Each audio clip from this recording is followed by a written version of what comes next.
Bismillahirrahmanirrahim. Assalamualaikum warahmatullahi wabarakatuh. Waalaikumsalam warahmatullahi wabarakatuh. Selamat pagi dan semoga hari ini menyenangkan buat kita semua. Izinkan saya Agus Hadi Praitno, SPT MSc, CPC, dan saya coba sharing ya, how to plan your business. Ini saya dapat dari panitia, bagaimana untuk kalian bisa membuat bisnis plan. Ini mahasiswa semester 1 semua berarti ya, 2020 ya. Oke, benar Bapak. Oke, ini saya dibantu ya. Kalau saya ngomong, kalian nggak harus ngomong. Sekiranya kalian bisa di kolom chat sehingga saya bisa, apa maksudnya, berinteraksi untuk melihat bahwa kalian merespon dari apa yang saya sampaikan itu. Karena tantangannya untuk virtual seperti ini adalah bagaimana interaksi itu bisa berjalan gitu. Mungkin kalau dua orang bisa dua arah, kita bisa lihat karena saya untuk menampilkan view ini semua. Jadi kecuali kalian bisa lihat-lihat yang lain, saya fokus untuk menyampaikan sekiranya saya bisa dapat respon. Saya home base-nya di manajemen bisnis Unggas. Saya mengambil peran untuk penggerak wirausaha mahasiswa. Jadi saya dosen wirausaha juga. Alhamdulillah di tahun ini ada 3 bimbingan saya yang mendapatkan pendanaan di PKMP, yaitu adalah program kewirausahaan mahasiswa vokasi, kemudian juga ada kompetisi inovasi bisnis mahasiswa. Nah, kalian di bidang ini teknik atau TET ya? Saya lupa soalnya. Ada yang bisa bantu? Komet ini teknik ya? TET, Teknik Bapak. energi Masuk terbarukan, Pak. teknik itu termasuk TET, Pak. Nah, TET kalau itu termasuk teknik. nah, yang hari ini berarti khusus TET aja atau teknik ya? Saya coba dibantu. Iya, khusus TET, Pak. Oke, khusus TET ya. Oke, TET semua berarti ya. Nah, maksudnya saya biar nanti fokuskan untuk bagaimana kalian bisa melihat opportunity, peluang untuk kalian bisa membuat sebuah bisnis plan untuk di bidang energi terbarukan. Nah, ini gambar saya waktu saya di kelas inspirasi di tahun 2014, satu yang memang akhirnya menjadi bekal saya, yaitu adalah kenapa saya masuk ke dunia pendidikan, bagaimana mengubah satu peradaban itu lewat edukasi atau pendidikan. Kemudian, izinkan saya memperkenalkan diri, saya biasa dipanggil Coach HP, untuk akhirnya memang di kegiatan kepelatihan, saya memposisikan sebagai seorang coach, seorang pelatih, untuk akhirnya bisa mendampingi orang lain untuk mencapai apa yang ingin dia capai. Nah, CPC ini adalah, atau CPC ini adalah Certified Professional Coach. Saya punya visi untuk memberikan dampak yang luar biasa dan juga perubahan yang lebih baik untuk negeri. Kemudian misi saya adalah untuk mencetak sejuta wirausaha mahasiswa yang berakhlak mulia. Sejak tahun 2017, saya menginisiasi untuk di Politeknik itu ada yang namanya Incubation Business Class. Sampai 2019 itu berjalan karena saya masuk di Pusat Inkubator Bisnis dan Kewirausahaan sejak 2020, karena Pusat Inkubator berubah menjadi UPT, Pengembangan Karir dan Kewirausahaan. Saya tidak ada di sana. Sehingga tahun 2020 itu namanya berubah menjadi Startup Development Class. Saya menjadi panitia dan insya Allah akan dilaksanakan minggu depan. Ini satu yang sekiranya jika di antara kalian yang peserta hari ini tertarik untuk mengembangkan dirinya untuk menjadi seorang wirausaha, salah satu pesan saya adalah untuk ikut sebuah komunitas yang memang di bidang kewirausahaan atau mengikuti program-program yang terkait kewirausahaan. Nah, nilai hidup saya, pertama bermanfaat, kedua bertanggung jawab, yang ketiga adalah komitmen. Kenapa akhirnya di weekend hari ini, di tengah mungkin orang lain sedang olahraga, ataupun weekend berkumpul dengan keluarga, saya sisihkan waktu di sekitar 1 jam ke depan untuk akhirnya sharing, berbagi informasi ke kalian. Nah, antusiasme saya adalah di people development, karena salah satu sisi kehidupan yang orang ingin kembangkan terus, yaitu adalah di pengembangan kepribadian gitu, atau pengembangan diri. Dan itu bagian dari sisi kehidupan. Ini adalah di profil lengkap saya, kalian nanti bisa klik di bit.ly/coachhp atau di mobilenya di 0856 866 9898. Nah, ini adalah akun Instagram saya. Kalian yang sekarang masuk di Politeknik Negeri Jember, kalian masuk Z Generation awal, Sekarang kita virtual pakai Zoom, jadi ngepas namanya Jet. Nah, silakan follow. Saya dibantu follow. Saya targetnya untuk jadi selebgram gitu atau dosen gram gitu. Untuk bisa meng-up secara pribadi untuk punya follower di atas 10.000 targetnya gitu. Ini baru sampai 3.000. Nanti bagi yang sudah follow, tolong DM saya nanti untuk saya fallback balik sehingga saya bisa saling berinteraksi dengan kalian melalui sosial media Instagram terutama. Lalu bagaimana akhirnya aktivitas di era TikTok saat ini sedikit berbeda dengan era saya masih ngalamin Friendster, kemudian masuk ke Facebook, masuk ke Twitter, masuk ke Instagram, dan kalian sekarang udah masuk eranya TikTok gitu. Kemarin juga habis belajar TikTokan juga sama mahasiswa saya gitu. Nah, satu perkembangan sosial media ataupun di bidang teknologi, apalagi kalian di energi ya, terutama di energi terbarukan untuk negara-negara maju memang sangat berkembang, dan bagaimana potensi yang ada di bidang kalian itu kalian bisa mengambil peluang untuk kalian kembangkan menjadi sebuah ide bisnis, kalian eksekusi menjadi bisnis, lalu akhirnya bagaimana bisnis ini kalian bisa jalankan, syukur-syukur nanti bisa diwariskan. Terima kasih atas waktu kalian, yang pastinya waktu ini tidak berulang, sehingga bagaimana memanfaatkan waktu setiap detiknya, setiap menitnya, dan setiap jamnya ini menjadi manfaat buat kita. Sebelum kita belajar bersama, izinkan saya untuk mari sama-sama kita berdoa terlebih dahulu. Semoga apa yang kita pelajarin bersama ini menjadi ilmu yang bermanfaat. Berdoa menurut agama dan keyakinan masing-masing, dipersilakan. Hari ini saya coba berharap ya untuk di sesi hari ini, untuk di sesi saya ya, saya mohon dibantu bagi para peserta yang ini terdaftar ada berapa nih ya? Coba saya lihat.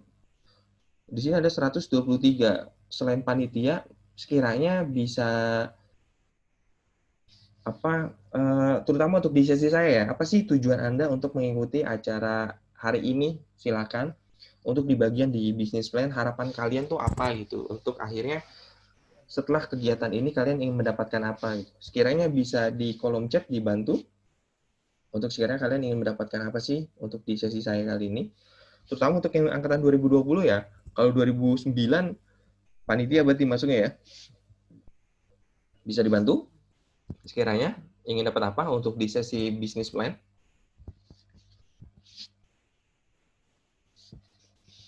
Silakan di kolom chat untuk nanti saya bisa baca apa yang ingin dapat setelah acaranya selesai. Acara saya selesai ini. Pengetahuan baru mengenai bisnis yang belum pernah saya dapatkan sebelumnya. Oke, Galang. Ini 9 sama 10 itu bukan angkatan berarti ya? Oke, terima kasih Galang Pamungkas. Yang lain selain Galang, temennya Galang berarti bisa dibantu. Oke, sambil jalan. Nah, realitanya sekarang melihat bagaimana opportunity peluang ya, lowongan pekerjaan ini berbanding dengan berapa sih sebenarnya perbandingan dengan yang melamar bekerja, yaitu ternyata hanya ada apa?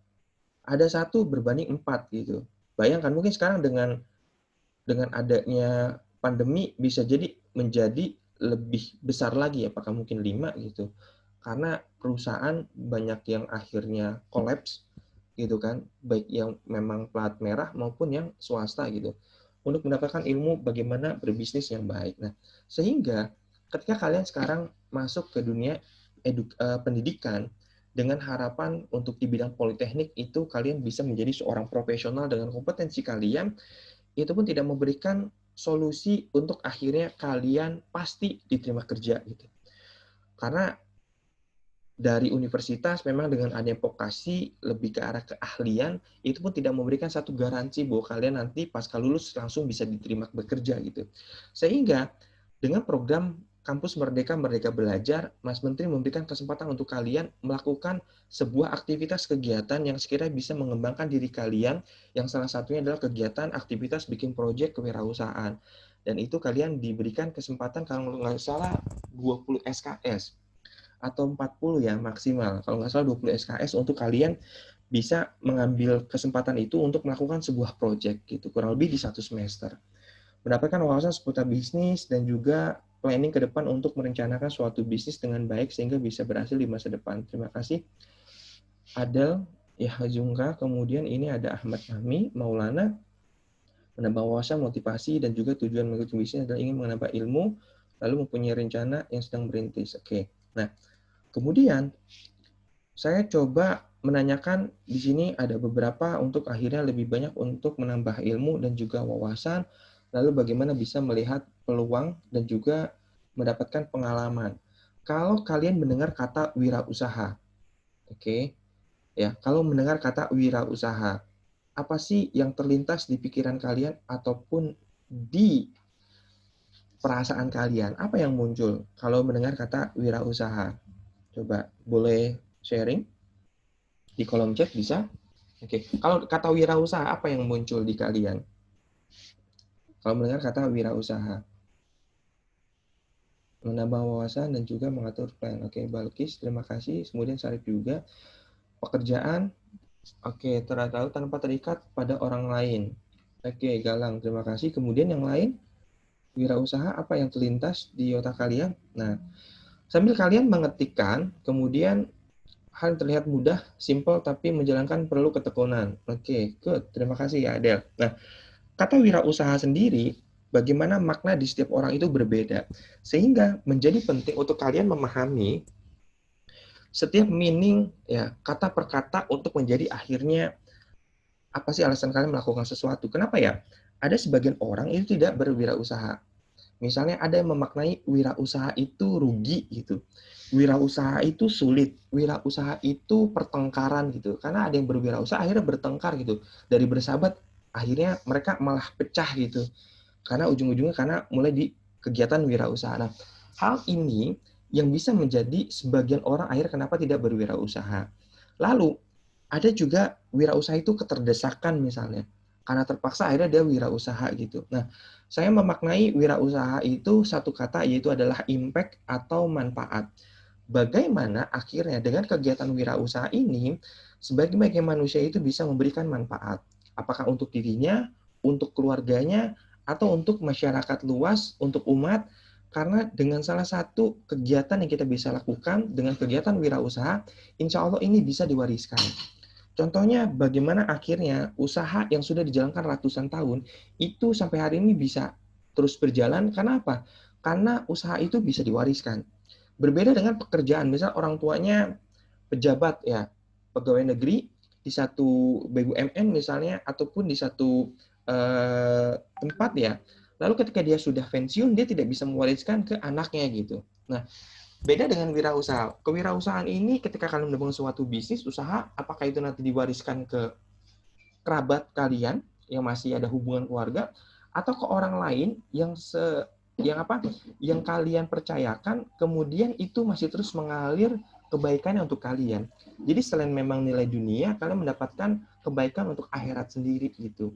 Bagaimana Khalifah Utsman bin Affan hingga hari ini sumur-sumur yang waktu di zaman khalifahnya itu beliau beli ya kan, lalu akhirnya hingga hari ini terus mengalir ya kan, dan itu terus dikembangkan gitu. Dan itu menjadi satu amal kebaikan jariah yang sekiranya terus mengalir walaupun beliau tidak ada gitu. Nah, ini dari kegiatan kewirausahaan ini yang akhirnya memberikan peluang untuk kita bisa mewariskan untuk kebaikan. Nah, perjalanan wirausaha dari yang sekiranya kalian sudah maknai artinya masing-masing, sekarang bagaimana akhirnya realita ya, sedikit menggambar realita dan bisa iya bisa enggak tergantung, dan dari beberapa kebanyakan memang mengalami termasuk saya juga gitu. Awalnya kita merasa bisa jadi produk itu tuh keren banget dan itu kita semangat banget untuk meng-create, mengajak untuk orang join bergabung gitu. Kemudian kita coba menjual produknya, ternyata kenapa kok produknya nggak laku ya? Karena kebanyakan orang membangun bisnis itu berdasar pada kemampuan membuat produk, tapi tidak melihat bagaimana akhirnya konsumen mencari produk yang seperti apa sih itu. Nah, kemudian ketika akhirnya semangat itu turun karena produk nggak laku, akhirnya ikut seminar kewirausahaan, ikut seminar internet marketing, lalu ketemu orang yang sudah berjualan lalu laku, akhirnya belajar dari situ dan tahu bagaimana akhirnya produk itu bisa dijual. perbaiki kemasannya, perbaiki rasanya, disesuaikan harganya, laku, semangat lagi. Kemudian down lagi, karena apa? Barangnya sudah laku, tapi kenapa ya kok duitnya nggak ada? Jangan-jangan dari harga yang dijual, karena tidak dihitung harga pokok produksinya, sehingga ternyata kita menjual dengan harga yang mepet gitu. Mepet lebih ke arah hanya menutup biaya operasional, sehingga pada saat produknya banyak yang dijual, tetapi keuangannya itu menjadi tidak baik gitu, karena kita belum belajar gitu. Akhirnya dari belajar keuangan itu mencari mentor untuk bisa mengatur keuangan. Nggak apa-apa, semangat lagi, belajar lagi, berproses lagi. Dan bisa jadi mengalami hal tersebut dalam proses berwirausaha gitu, nggak lurus gitu.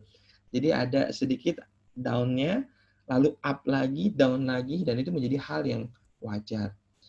Kemudian, dalam prosesnya berikutnya adalah bagaimana ketika sudah bersemangat lagi, sudah belajar lagi, mendapatkan challenge, ternyata tidak semuanya itu akhirnya menjadi baik. Partner kita ternyata dia keluar dari bisnis kita misalnya karena tidak ada perjanjian hitam di atas putih, kemudian dia bikin bisnis yang sama dan menjadi kompetitor kita gitu.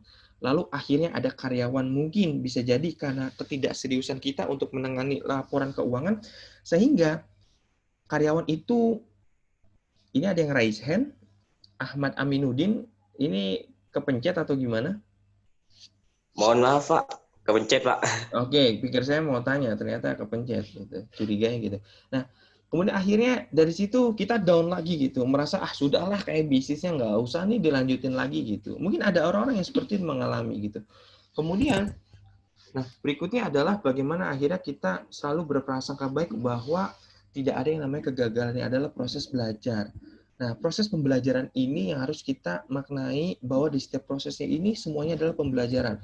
Baik yang baik maupun yang kita rasa tidak baik. Ini insya Allah menjadi kebaikan buat kita untuk menjadi pribadi yang lebih baik lagi ke depannya. Nah, dari situ, dari proses pembelajaran ataupun proses seorang wirausaha ya, ini bisa kalian alami, bisa tidak. Makanya kalau Jack Ma itu bilang bagaimana kalian belajar ke orang-orang yang gagal. Kenapa yang gagal? Karena kalian tahu kegagalan mereka itu di posisi apa, di kondisi apa. Sehingga pada saat kalian menghadapi atau akan menghadapi hal tersebut, kalian bisa melakukan preventif ataupun pencegahan sehingga kalian tidak mengalami hal tersebut.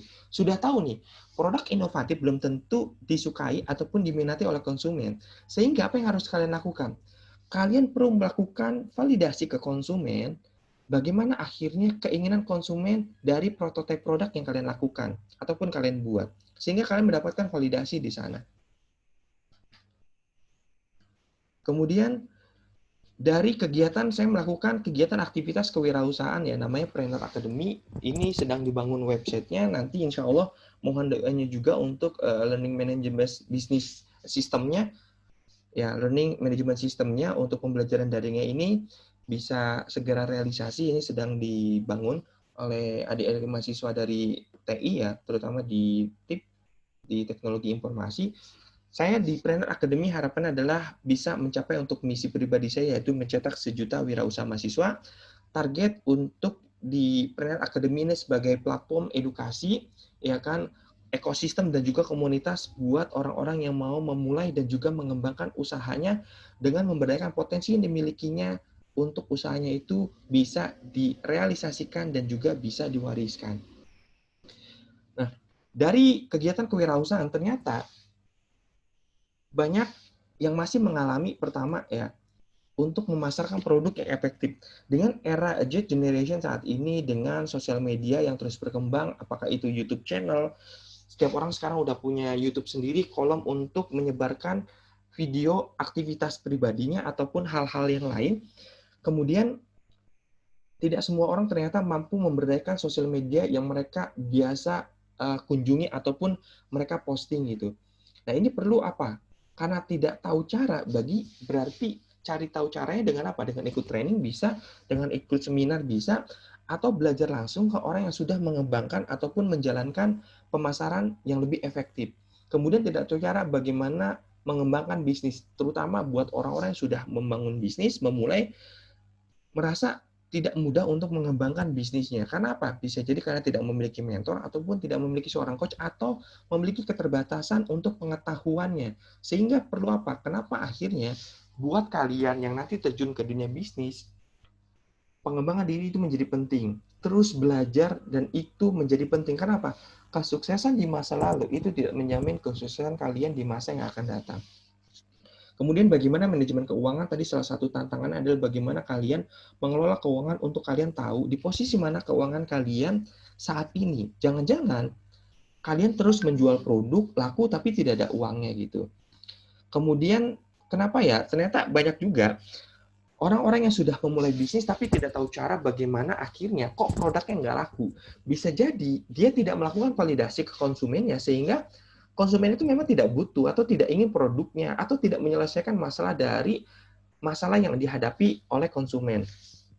Kemudian, tidak tahu cara menghitung harga pokok produksi sehingga pada saat dijual, kalau harga pokoknya tidak tahu, ketika misalnya kalian memproduksi produk saya membuat produk sambal ya, tiba-tiba harga sambal itu bisa sampai harga pokok cabenya ya dari harga 15.000 tiba-tiba di satu kondisi karena itu panennya sedikit harganya menjadi 60.000 atau malah sampai harga itu bisa 80.000 setara dengan daging sapi gitu. Nah, itu sangat berpengaruh terhadap nanti pendapatan kita dan juga apa? Dan juga keuntungan yang kita miliki.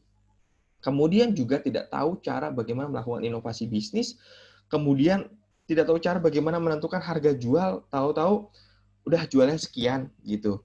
Ngerasa mendapatkan untung dan tidak tahu juga cara bagaimana akhirnya laba yang diperoleh itu berapa sih dari produk yang kita jual. Kalau kita jual 10, produknya berapa ya harganya?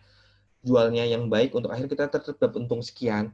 Atau ketika sudah menentukan harga jual, laba kita sebenarnya berapa sih? Gitu. Dan itu tidak semua orang akhirnya tahu ternyata, terutama untuk para startup ya atau pemula, bisnis pemula. Kemudian tidak memiliki seorang mentor ataupun seorang coach. Peran mentor mengarahkan kita untuk akhirnya dengan cara terbaik dia untuk mencapai di titik kesuksesan dia. Seorang coach membantu kita untuk melihat diri kita di posisi yang kita tidak ketahui. Sehingga coach memberikan overview, helicopter view, ataupun membangun kesadaran kita bahwa ada keterbatasan yang kita miliki, dan di sisi lain seorang coach melihat potensi yang kita punya tapi kita tidak tahu. Kemudian kurang modal untuk mengembangkan bisnis, ini menjadi wajar buat orang-orang yang akhirnya mau mengembangkan bisnis lalu kurang modal itu bisa. Ya kan?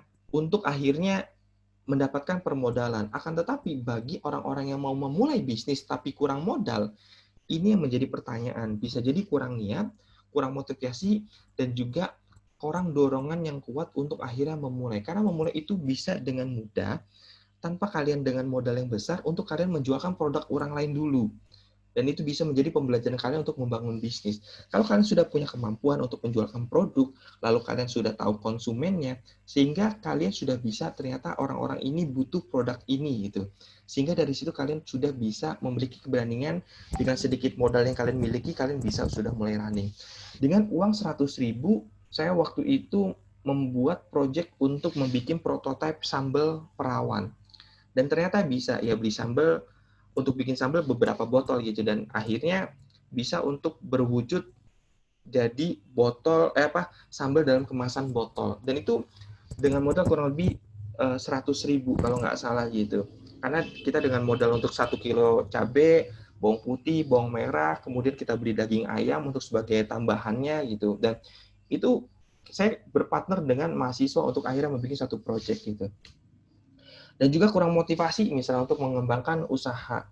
Nah, dari kegiatan masalah yang dihadapin sebagian orang yang memulai usaha dan juga mengembangkan usaha, Planner Academy ini yang akhirnya memberikan solusi sebagai platform edukasi dan juga ekosistem serta komunitas untuk bagaimana orang-orang memulai usaha dan juga mengembangkan usaha. Saya bagaimana bisa dapat masalah wirausaha ini? Saya melakukan kegiatan yang namanya Kejar, kelas belajar. Dari situ saya bikin event setiap minggu, lalu saya tanya masalah apa sih yang sedang dihadapi. Di sana banyak 60% mahasiswa dan 40% itu orang-orang yang sudah memulai bisnis, dan juga ada orang-orang yang bekerja yang ingin memulai bisnis juga gitu. Nah, dari sinilah muncul masalahnya. Sehingga ketika Trainer Academy akan membuat sebuah workshop ataupun seminar mengenai materi-materi ini, karena ini dibutuhkan gitu. Dan insya Allah orang-orang yang nanti sudah menyampaikan ini menjadi calon customer yang pasti insya Allah mereka akan ikut. Sehingga saya membuat materinya itu tidak kemana-mana gitu, mengacu terhadap kebutuhan konsumen. Kemudian saya mau tanya, menurut kalian usaha yang asik itu yang seperti apa? Coba, boleh kasih tahu? Usaha yang asik itu yang seperti apa sih menurut kalian? Boleh di kolom chat. Oke, sesuai fashion. Kemudian, ada lagi yang lain? Usaha yang kekinian. Oke. Kemudian yang lain? Oke, sesuai hobi, punya untung besar tapi santai, asik. Kayak terus kerjanya sambil ini ya, main-main di pantai gitu ya. Nah, oke, silakan kalian isi juga menurut versi kalian. Nah, usaha yang asik itu ada benarnya, yaitu sesuai hobi. Kenapa saya bilang hobi? Hobi itu memang menyenangkan buat kita lakukan, kita lupa waktu, akan tetapi tidak hanya sekedar hobi. Hobi yang dibuat usaha. Kalau hanya sekedar hobi tapi tidak dibuat usaha, ya tidak menjadi asik juga usahanya gitu. Saya pernah bertanya, ada selebgram di Yogyakarta, saya kenal baik gitu kan ya, dia sering menjadi model foto juga, kemudian dia bekerja profesional, lalu dari kegiatan aktivitas, passion dia menjadi seorang model. Lalu dia bilang, kenapa kamu tidak menjadi model? Kan sesuai passion kamu. Di model itu ternyata tidak memberikan nilai profit ataupun keuntungan ataupun pendapatan yang lebih dibandingkan saya bekerja sebagai profesional. Itu dari experience-nya dia gitu. Jadi tidak semua passion yang akhirnya memang menjadi hal yang memang dengan bakat dan kemampuan kita itu menjadi memberikan pendapatan buat kita. Nah, hobi ini hal yang kita senangi gitu. Hobi bisa jadi kalian menemukan hobi yang baru karena kalian baru pertama kali misalnya. Akhirnya merasakan lalu ternyata oh asik ya gitu. Nah, bagaimana kalian memetakan hobi kalian atau mungkin passion kalian? Passion itu lebih ke arah ada bakat ya, bakat yang memang itu muncul lalu kalian latih. Hobi ini hanya sekedar senang, akan tetapi bisa lebih ditingkatkan kemampuannya dengan kalian mungkin ikut pelatihan ataupun pendampingan lebih mendalam lagi gitu. Ada teman saya itu hobinya sederhana, yaitu makan. Dari makan, lalu dia karena handphonenya cukup bagus, dia foto, ternyata hasil fotonya menurut dia bagus, lalu dia bikin akun publik di Instagram di tahun 2010-an, dia bikin akun Instagram yang namanya Kuliner Yogya, lalu ternyata sedang booming-boomingnya waktu itu ya di Instagram, kemudian banyak orang yang follow. Sekarang udah ratusan ribu followernya. Sehingga pada saat itu dia biasanya mengkonsumsi ataupun mencoba makanan baru dia harus bayar, sekarang dia malah diundang.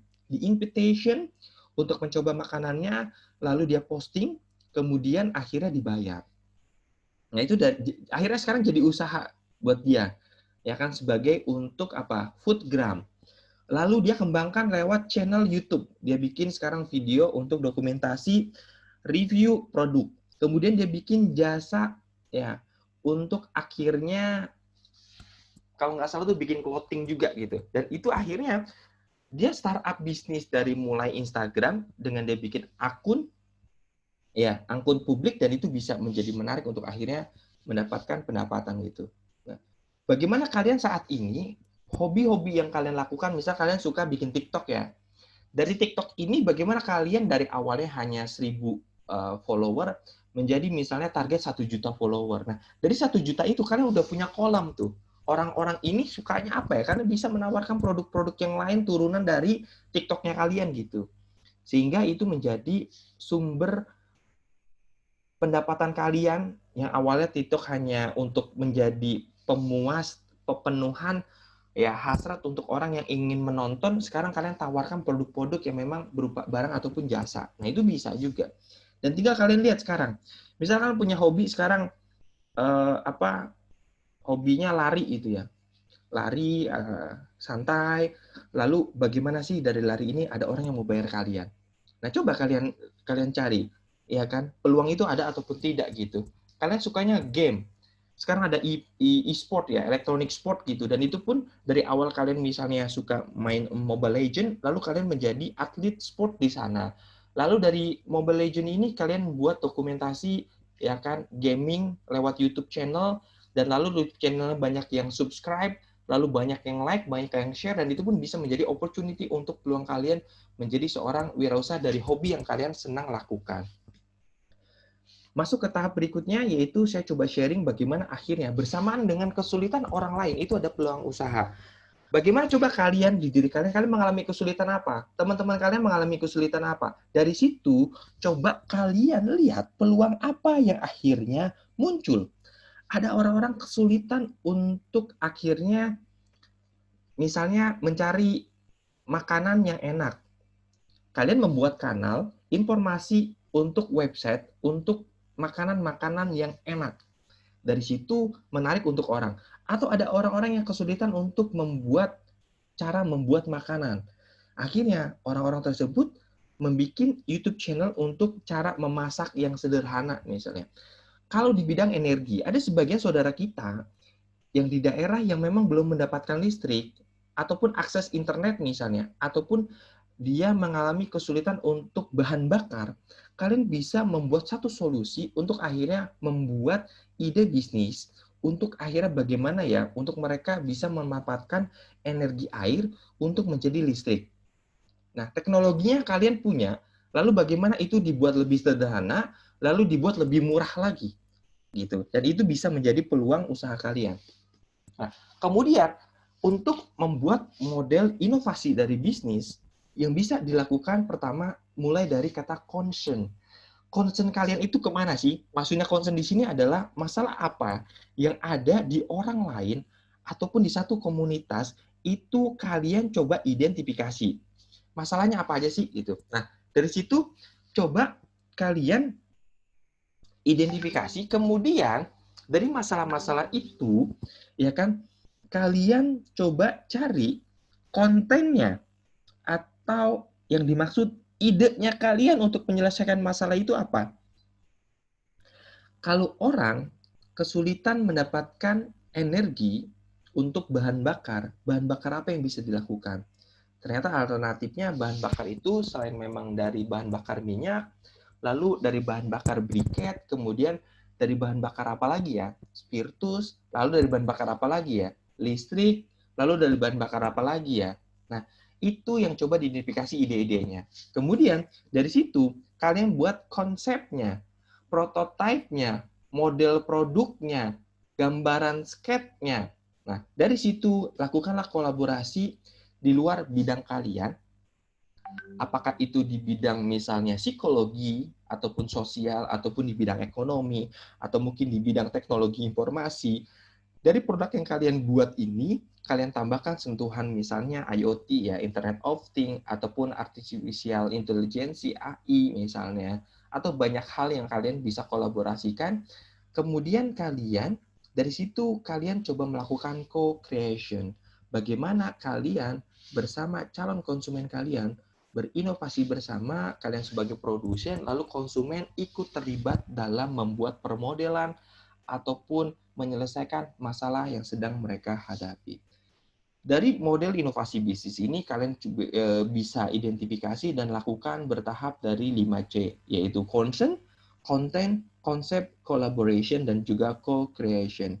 Kemudian, untuk membuat sebuah model ataupun bisnis plan ya, atau perencanaan bisnis, dari tadi model inovasi yang kalian lakukan, lalu kalian menemukan sebuah ide nama bisnis, kalian tuliskan nama bisnis kalian, mulai dari ini satu lembar ya, nanti saya kirim materinya lewat panitia, nanti panitia bisa berikan ke peserta di hari ini, silakan kalian manfaatkan.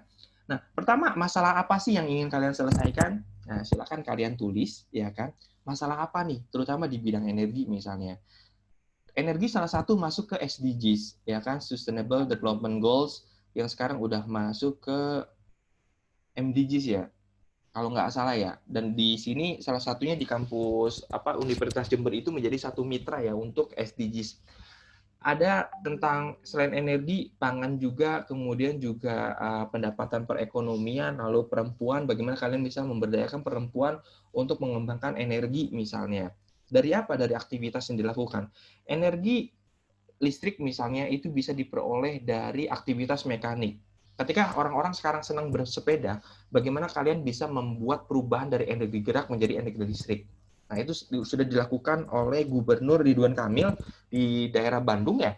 Itu membuat tempat-tempat strategis ya di public space itu ada sepeda, lalu di situ sepedanya nggak jalan, tapi itu udah bisa memberikan satu ketika dia mengkayuh sekian menit, itu sudah berkontribusi terhadap pembuatan energi sekian gitu, dan itu diakumulasi untuk di sebuah dinamo atau apa gitu. Nah, perkembangannya kalian nanti bisa lihat lewat Instagram misalnya, lewat YouTube misalnya, perkembangan kemampuan teknologi, lalu kemampuan pengembangan untuk di bidang teknologi saat ini itu seperti apa gitu. Lewat Pinterest misalnya gitu kan. Nah, atau lewat kanal-kanal yang memang akhirnya lewat website kalian coba cari energi terbarukan yang sekarang berkembang di Amerika seperti apa, di Eropa seperti apa gitu. Sekarang perkembangan energi itu cukup banyak ya, sehingga bagaimana itu bisa diadopsi, dibawa ke Indonesia, lalu kalian buat prototypingnya, lalu kalian modifikasi, dan kalian bisa menjadi seorang pelopor untuk pengembangan energi terbarukan di Indonesia. Nah, dari masalah apa yang mau kalian selesaikan, pastinya solusinya tuh sudah ada. Ya kan? Solusinya sudah ada. Jadi kalian memudahkan untuk kalian akhirnya nanti membuat solusi lain. Nah, dari solusi yang sudah ada dari masalah yang sekarang ada, coba kalian memberikan satu ide baru, tidak harus baru, modifikasi boleh, lebih mudah boleh, lebih murah boleh, lebih gampang digunakan boleh gitu. Sehingga bahannya lebih simpel misalnya atau lebih sederhana gitu. Nah, ini menjadi satu hal yang akhirnya kalian identifikasi masalahnya, solusi yang sudah ada apa. Misalnya, saya bikin project, bikin sambal dengan suwir ayam. Masalahnya ada orang-orang yang memang ketika makan itu, ya kan, dia tidak ada waktu untuk menyediakan lauk pauknya. Bagaimana sambal itu menjadi satu hal solusi yang sudah ada. Solusi sudah ada apa? Ada sambal bawang, sambal mata, ya kan, sambal teri, sambal cumi, sambal pete gitu. Lalu kami membuat sebuah proyek sambal dengan suiran daging ayam. Ketika kita cek, itu tidak banyak dan hampir tidak ada gitu. Sehingga itu kita coba develop untuk solusinya.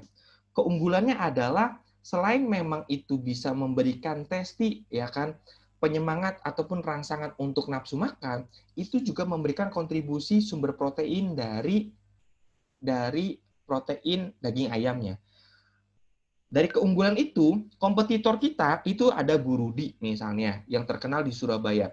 Ada sambal mertua, ya kan? Ada sambal Carmila gitu. Nah, kompetitor itu kita identifikasi juga, sehingga dari solusi yang sudah ada yang dilakukan oleh kompetitor, kita punya ide dari solusi kita tahu keunggulan kita berbeda dengan kompetitor, lalu kita buat diferensiasi. Nah, diferensiasinya adalah bahwa kita sudah melakukan paten dari sambal suwir ayam ini, sehingga tidak boleh orang lain melakukan hal yang sama. Itu menjadi diferensiasi. Selain itu, diferensiasinya misalnya kita membuat desain industri dari kemasan botol yang memang khas sambal perawan. Ya kan? Ingin nafsu makan, ya kan? Pilih yang perawan untuk makannya gitu. Nah, itu menjadi nanti adalah komunikasi dengan calon pelanggan.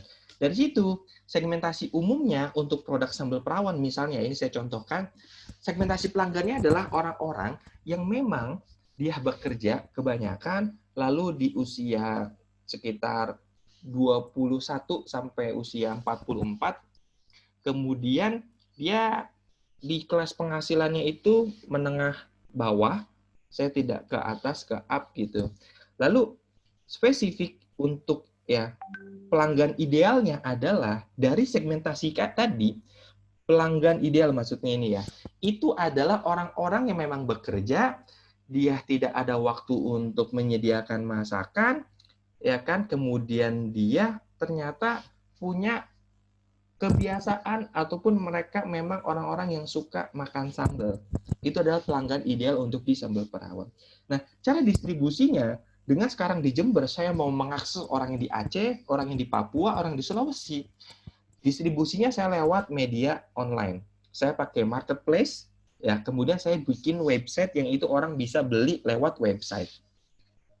Dan komunikasinya kita lewat channel WhatsApp bisnis sehingga memudahkan untuk orang berkomunikasi. Dari situ, aktivitas yang kita lakukan adalah pertama, memproduksi produk sesuai dengan standar pangan yang baik. Kemudian kita melakukan aktivitas, ya kan, sosial media terus-menerus untuk mengisi konten, lalu menawarkan lewat lewat chat di bisnis sehingga orang-orang itu bisa tahu dan juga bisa kenal dengan produk kita. Dan aktivitas ini menjadi penting untuk kita lakukan terus, memposting ya program ataupun produk-produk ataupun penawaran produk yang kita lakukan. Kemudian juga aktivitas produksi yang kita lakukan untuk terjaga standarnya sehingga konsumen mendapatkan produk yang memang baik dan juga layak dan juga aman untuk dikonsumsi. Selain itu, di bisnis plan kalian buat ini struktur ya, maaf. Struktur biaya kebutuhan kalian untuk baik itu nanti memproduksi, memulai investasi awal, dari sini kalian coba tuliskan. Sambal Perawan alhamdulillah lolos di program program kewirausahaan mahasiswa vokasi. Alhamdulillah bisa dapat dana 18 juta. Kemudian yang satu lagi di PKMP itu ada namanya Dia Fotografi. Dia dapat pendanaan paling besar Sepolije yaitu 28.500.000 dan itu hibah dananya.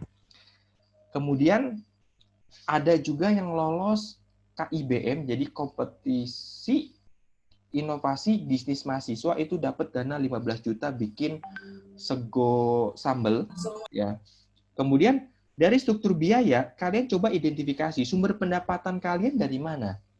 Apakah hanya penjualan produk atau ada sumber pendapatan lain? Nah, dari situ kalian bisa tahu nanti sumber income-nya.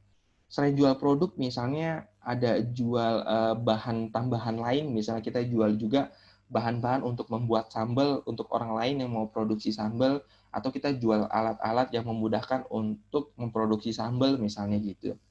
Nah, kemudian pendanaan yang dibutuhkan akhirnya berapa dari biaya yang dibutuhkan untuk memproduksi investasi awal. Nah, dari berapa jumlah pendanaan yang kita butuhkan, di bisnis plan kalian tambahkan juga rencana untuk kalian ajukan kemana saja sumber pendanaannya. Misalnya di akhir tahun ini ada yang namanya PKM, Program Kreativitas Mahasiswa. Sayangnya dari banyak proposal yang diajukan tahun lalu, di tahun ini hanya satu proposal di bidang kewirausahaan yang mendapatkan pendanaan. Nah, peluang besarnya adalah di PKMP, ya, Program Kewirausahaan Mahasiswa Vokasi. Lalu juga ada KIBM tadi yang saya sebutkan, kompetisi inovasi bisnis mahasiswa. Kalau kalian sudah membuat bisnis plan-nya ini, pada saat nanti ada kegiatannya, kalian hanya tinggal mengisi form-formnya saja gitu. Tapi kalian sudah punya guidance-nya. Syukur-syukur kalian sudah buat prototyping-nya tadi. Prototype-nya kalian foto, dokumentasi produknya gitu. Apakah sketch gambarnya ataupun market produknya gitu. Itu menjadi sangat baik dan sangat berpotensi untuk mendapatkan pendanaan. Saran saya, kalian bisa menerapkan tadi model inovasi bisnis, kemudian juga dari bisnis plan contoh ini yang kalian bisa terapkan. Pesan saya di akhir sebelum saya tutup untuk di sesi tanya jawab, ambillah peran untuk menyelesaikan masalah energi ya di negeri ini dengan kegiatan kewirausahaan. Sehingga selain masalahnya selesai, kalian bisa mendapatkan income dari sana dan juga semuanya bisa happy ending dan syukur-syukur dari potensi ataupun usaha yang kalian tawarkan ini, kalian bisa wariskan menjadi amal kebaikan buat kalian nanti untuk anak keturunan kalian dan juga orang lain. Terima kasih, saya Coach HP, saya tunggu follow-nya di Instagram untuk saya bisa berkomunikasi ataupun berdiskusi, dan juga jangan segan untuk chat saya di WA, saya tunggu kabarnya nanti tolong di DM untuk saya bisa follow balik. Terima kasih. Saya kembalikan ke panitia. Assalamualaikum warahmatullahi wabarakatuh. Waalaikumsalam warahmatullahi wabarakatuh. Silakan teman-teman, kalau ada yang mau dipertanyakan, ingin ditanyakan, silakan di raise hand dulu. Nanti dari saya atau dari Pak Agus Hadi Prayitno bisa memilih. Silakan teman-teman. Oke, silakan. Dari apa yang disampaikan, seberapa menarik untuk kalian akhirnya mungkin belum punya ide, kalian bisa tanya idenya, atau kalian sudah ide bagaimana eksekusinya, bagaimana kalian akhirnya nanti bisa lihat ya di UPT PKKWU. Kalau nggak di tahun ini, misalnya kalian sudah mulai, kan sekarang lebih banyak di rumah kan, di rumah daripada gabut gitu kan, hanya TikTokan aja gitu. Lalu daripada ngecekin stalking mantan-mantan di Instagram, ya kan, lebih baik coba hal yang lebih produktif lagi, ya kan. Nonton misalnya kalian YouTube untuk orang-orang yang sudah punya bisnis, bagaimana sih dia memulai bisnis, lalu follow akun-akun Instagram orang-orang yang memang pemilik bisnis, dan pasti mereka akan sharing informasi-informasi baik, dan itu menambah dorongan untuk kalian akhirnya tertarik. Semakin kalian sering, semakin kalian memposisikan diri di tengah lingkungan para wirausaha, itu akan semakin mendorong kalian untuk mau ataupun tergerak untuk memulai usaha. Dan yang asik adalah ketika kalian mendapatkan pendanaan, itu dananya hibah. Jadi ketika bisnisnya nggak berjalan, itu modal belajar. Mumpung kalian masih di awal-awal tahun. Bimbingan saya itu Muhammadiyah Udin dari semester 1 seperti kalian, masuk ke incubation business class. Di semester 7 ini, dia berulang-ulang kali ikut PKM di tahun pertama. Failed, gagal. Tahun kedua, failed, gagal. Tahun ketiga, gagal. Ikut di KIBM, atau waktu itu KBMI ya, Kompetisi Bisnis Mahasiswa Indonesia, gagal. Ikut acara dari bank mana tuh ya, gagal juga. Dan alhamdulillah, pecah telur juga gitu. Setelah udah 7 kali, ini ada Rosa Kencana ya. Kamu raise hand. Jangan bilang kepencet nih. Coba, Rosa, silakan di-unmute. Iya. Assalamualaikum warahmatullahi wabarakatuh. Waalaikumsalam warahmatullahi wabarakatuh. Perkenalkan, nama saya Rosa Kencana Dewi dari kelompok Kincir Air. Saya ingin bertanya. Lebih tepatnya saya ingin meminta saran. Bisnis Kamu apa sih yang cocok? kincir air? Iya, Kincir Air. Ada ya, kincir air ya? Saya ingin meminta saran. Apa ya? Bisnis apa sih yang cocok untuk mahasiswa? Sedangkan kan mahasiswa juga kan modalnya itu sedikit, kurang banyak, dan juga waktunya itu juga pasti mepet-mepet begitu. Terima kasih. Oke. Alasan mahasiswa itu mau mulai bisnis itu pertama, nggak ada modal. Kedua, nggak ada waktu. Ketiga, nggak ada tenaga. Atau nggak ada energinya. Jadi, alasan aja gitu, banyaknya gitu. Jadi kalau ditanya mau mulai bisnis, jawabannya alasan, jadi nggak dapat hasil gitu. Kenapa akhirnya kalian, kalau misalnya nggak ada modal, pakai modal orang lain, atau cari usaha yang memang modalnya itu minim, misalnya. Tadi saya udah kasih saran, pertama adalah menjualkan produk orang lain. Misalnya ya, ada binaan kita di inkubator, itu namanya Musai Chips. Dia jual pisang, keripik pisang, kering oven, rendah lemak, dan kalian bisa jadi reseller. Untuk jadi reseller, nanti akan diajarkan bagaimana cara menjual keripiknya. Kalian nggak usah mikirin bagaimana memproduksi keripiknya. Yang kalian pikirkan adalah mendapatkan konsumennya. Sehingga memudahkan kalian untuk apa? Untuk mengurangi resiko produksi. Oke, itu satu misalnya. Lalu, sekarang banyak dibuka juga kesempatan untuk menjadi reseller produk-produk yang lain. Kalau dropshipper, kalian tinggal menjualkan. Kalau reseller biasanya harus beli produknya berapa dulu, sekian misalnya gitu. Dan itu pun nilainya nggak terlalu tinggi juga gitu. Ya kan? Kemudian, kalian untuk ide bisnis apa yang kalian bisa lakukan untuk mahasiswa sekarang? Di sekitar kalian, kendalanya apa sih? Ya kan?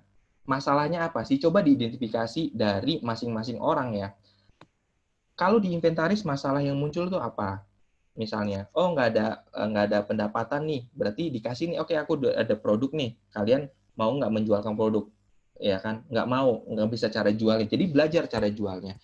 Cari produk pertama yang itu, ya kan, dibutuhkan oleh orang lain. Saya nggak sebutkan produknya sekarang gitu, karena tergantung nanti siapa yang kalian targetkan. Cari yang paling dibutuhkan, ya, yang paling menyelesaikan masalah orang lain. Kemudian cari yang akhirnya paling menguntungkan nilai jualnya, sehingga memudahkan kalian untuk nanti mengembangkan usaha di awal, kayak gitu. Kalau kalian tidak mampu memproduksi sendiri, cari orang lain untuk memproduksinya, atau bantulah orang lain untuk menjualkan produknya. Jika kalian mau akhirnya gabung dengan orang lain yang sudah punya bisnis, lalu kalian membangun bisnisnya, kalian akan belajar di sana bagaimana cara berbisnis yang baik, ataupun yang sesuai menurut kalian. Sehingga mengurangi waktu kalian untuk akhirnya gagal dalam memulai bisnis. Itu yang menjadi saran saya gitu. Misalnya ya, kalau kalian, saya sebelumnya mungkin yang 2009 masih mengalami ya, kalau di gedung teknik, itu ada satu penjual ibu-ibu di bawah itu jual gorengan. Harga satu gorengan tuh 1.000, ya kan? Awalnya cuma bawa mungkin 100. Kebayang nggak? 1.000 kali 100 berapa? 1.000 kali 100, 100.000 ya setiap hari. Kalau dia modalnya 50.000, berarti keuntungannya berapa? 50.000. Mahasiswa di gedung teknik, peternakan aja kuliahnya di gedung teknik. Sekarang tuh museumnya sedang dibangun tuh, lantai 5 dulu tahun ini, alhamdulillah gitu kan. Gedung peternakan masih numpang kemarin di gedung teknik gitu. Nah, yang angkatan 2020 kan belum ke kampus nih. Nah, ini saya cerita gitu. Saya ngamatin aja. Makin lama ternyata pembeli makin banyak. 1.000 loh, jualan gorengan, ya kan? Modalnya kalian bisa hitung berapa kosnya.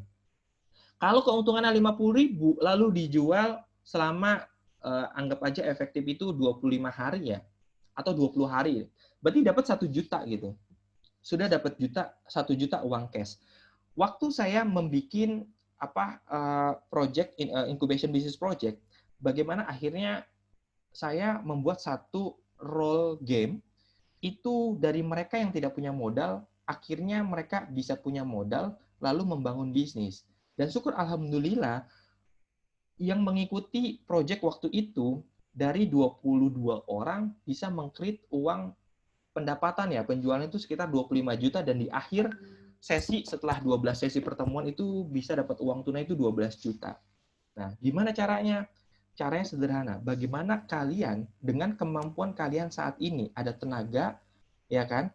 Lalu ada barang apa yang kalian punya, coba kalian tawarkan ke orang lain, sehingga kalian tahu orang lain tuh butuh atau enggak. Ada juga orang nggak butuh, tapi dia beli. Mungkin karena kasihan bisa jadi, atau menurut dia itu menarik untuk dimiliki.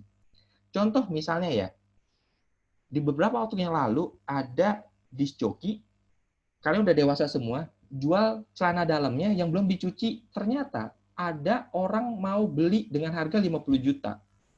Dan dia masih punya 2 lagi stok gitu. Mungkin kalian bisa tiru atau enggak, ya ide kreatifnya kalian juga gitu. Mungkin kalian tahu gitu. Dinar Candy saya sebutkan aja gitu. Kalian bisa cek nanti di Instagram ataupun di sosial media lainnya gitu. Dan sempat diwawancara juga di Deddy Corbuzier. Lalu ada yang menarik lagi gitu, yang nggak lebih masuk akal lagi. Ada cosplay, dia artis TikTok juga, kalau nggak di Eropa, di Amerika, dia mandi pakai sabun, lalu air sabunnya itu dia botolin, dia jual harga 400.000 lewat sosial media dan laku. Kalau nggak salah 300 botol. Mungkin kalian mau coba gitu. Yang lebih kreatif lagi gitu. Coba cari gitu. Sesuatu yang akhirnya itu mungkin nggak dibutuhin orang, tapi ada sensasi ketertarikan, itu menarik untuk orang mau beli. Kayak gitu. Dengan cara apa? Pertama, trial and error. Oke. Kalau trial and error, berarti kalian mencoba sesuatu yang baru lalu kalian tawarkan. Mungkin marketnya nggak ngerti ataupun nggak tahu. Jadi butuh edukasi. Atau dengan cara modeling. Kan tadi, masalah apa sih orang butuh makan? Pilihan opsi makanan banyak nggak? Makannya banyak. Ada pilih ayam gejrot misalnya, ada yang pilih soto, ada yang milih rawon, ada yang milih pecel gitu. Lalu kalian bikin dari solusi yang udah ada itu solusi lain. Rawon dengan pecel, jadi pecel rawon. Begitu kan? Ada yang namanya kalau di Banyuwangi itu apa ya? Pecel soto ya? Soto pecel ya? Atau apa ya? Lupa saya. Yang rujak cingur ditambahin soto Rujak itu. soto, coach. Nah, rujak soto gitu. Saya bingung juga gitu. Saya yang dari Bekasi gitu ya, dari Cikarang lama di Jogja, suka makan gudeg, lalu dikasih rujak soto. Ini rujak, lalu ada sotonya gitu.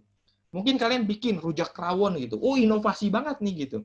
Tapi belum tentu customer ataupun pelanggan suka gitu. Yaitu kalian trial and error.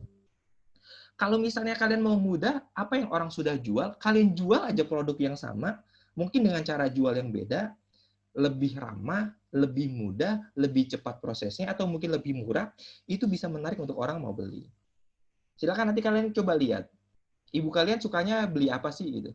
Kalau kalian yang jual, ibu kalian mau beli ke kalian atau enggak? Atau tetangga kalian mau beli ke kalian atau enggak gitu. Nah, itu yang bisa dilakukan. Rosa, semoga menjawab. Timnya kincir angin gitu. Saya baru sadar ya, di Jember, di Lumajang itu banyak yang suka main layang-layang ya ternyata. Kebutuhan layang-layang itu apa sih? Layangannya.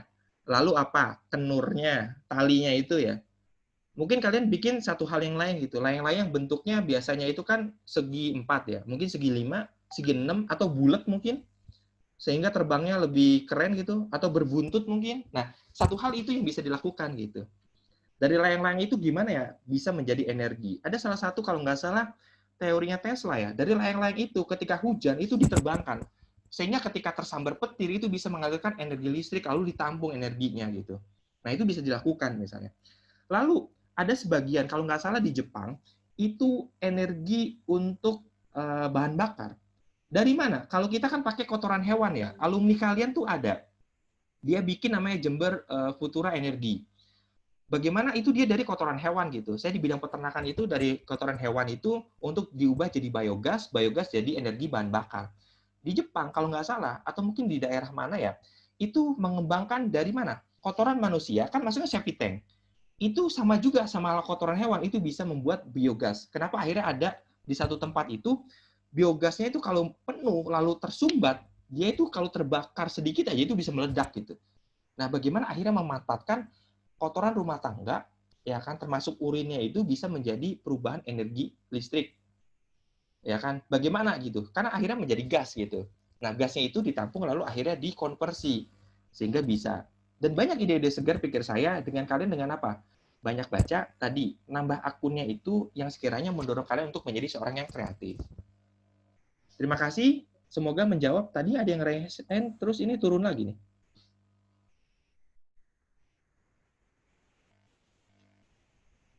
Silakan, Rosa.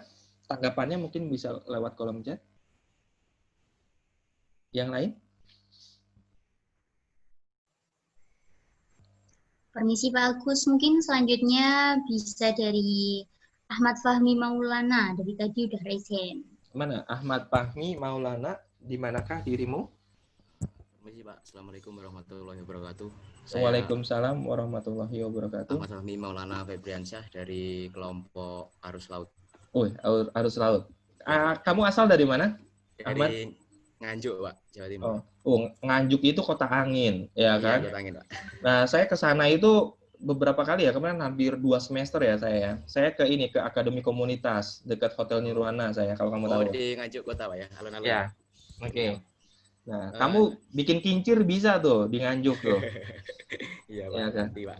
Oke, apa pertanyaannya Ahmad atau Fahmi? Saya mau bertanya Pak, bagaimana kita kembali meningkatkan atau memberikan kepercayaan kepada konsumen dengan produk kita, tetapi konsumen itu kepercayaan menurun itu bukan karena dari saya gitu, mungkin dari seller yang ada di tempat saya atau di daerah saya gitu Pak. Pertama berarti kamu kalau ada jadi seller. misalnya saya ini seolah-olah terkena dampak dari pembisnis yang ada di daerah saya, di sekitar saya gitu. Kan mungkin ada beberapa seller yang menjual itu tanpa memperkirakan kualitasnya mungkin atau mutunya. Jadi di pikiran mereka menurut saya itu hanya mendapatkan income aja Pak, tanpa memikirkan kualitas maupun prospek ke depannya gitu Pak. Oke, kalau berdasarkan mutu misalnya ya, kalau kamu misalnya, saya pernah waktu itu beli beli bahan baku misalnya ya. Awalnya kita nyari yang paling murah gitu sebagai pembeli misalnya. Ketika akhirnya pembeli itu mendapatkan satu kekecewaan, biasanya dia tetap balik lagi. Adab dalam berbisnis, terutama orang-orang kita ya, sesama orang-orang Indonesia misalnya gitu kan, atau sesama kerabat gitu. Kenapa kita berani menawar ke orang yang memang kita kenal, tapi tidak berani menawar ke orang yang kita tidak kenal gitu? Bener nggak? Coba ke temen deh, boleh nggak nyobain dulu produknya? Kalau beli bayar itu nggak usah pakai tawar gitu harusnya. Sehingga kita bisa akhirnya sesama orang yang lebih dekat dulu, uang itu muter sih sebenarnya, nggak kemana-mana gitu. Nah, kalau kamu akhirnya seller yang lain itu akhirnya tidak menjaga kualitas, dengan kamu menjaga kualitas, walaupun harganya mungkin sedikit lebih mahal, dengan adanya publikasi kamu, lalu juga adanya testimoni yang dilakukan oleh orang lain, nanti konsumen kamu yang udah pernah beli itu yang akan membela kamu. Kalau kamu memang memperlakukan konsumen itu sesuai atau lebih dari ekspektasinya. Misalnya gini, Domino Pizza, dia bikin satu promosi, delivery order. Ya, delivery waktu itu zamannya belum ada untuk jasa layanan antar ya. Domino Pizza itu bikin layanan 30 menit ya, maksimal. Kalau lebih dari 30 menit, pizzanya itu gratis. Menurut kamu, apa yang dilakukan Domino? Coba. Kebayang nggak? Iya Pak, ya. Jadi istilahnya merasakan dulu lah gitu. Nah, gini, yang dia lakukan gini. Di awal promosi itu, yang dia lakukan adalah dia telatkan. Kecewa nggak konsumennya? Iya Pak. Lalu dikasih gratis pizzanya. Sekiranya orang yang kecewa tadi menjadi terpenuhi nggak kekecewaannya ketika, oh ternyata bener, Domino ngasih gratis loh kalau telat. Lalu dia bilang ke teman-temannya, padahal Domino Pizza sudah melakukan ya persiapan untuk armadanya dalam proses pengiriman produk itu tidak lebih dari 30 menit.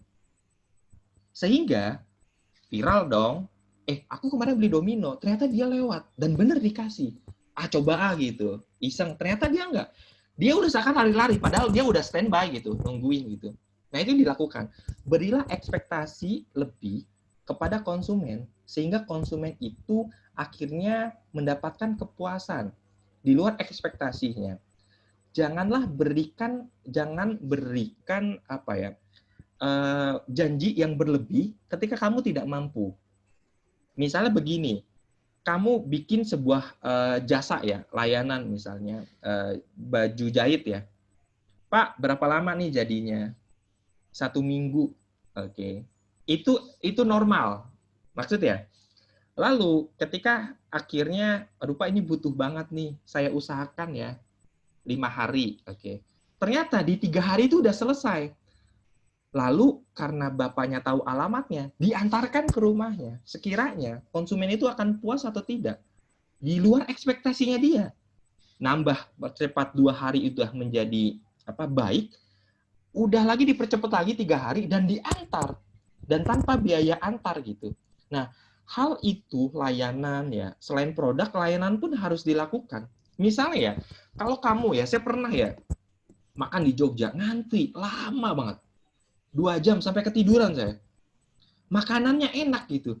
Tapi saya harus nunggu 2 jam mengosongkan perut gitu. Yang awalnya nggak lapar, itu jadi lapar banget gitu. Karena nunggu 2 jam sampai ketiduran gitu. Ini padahal cuma beli bakmi gitu.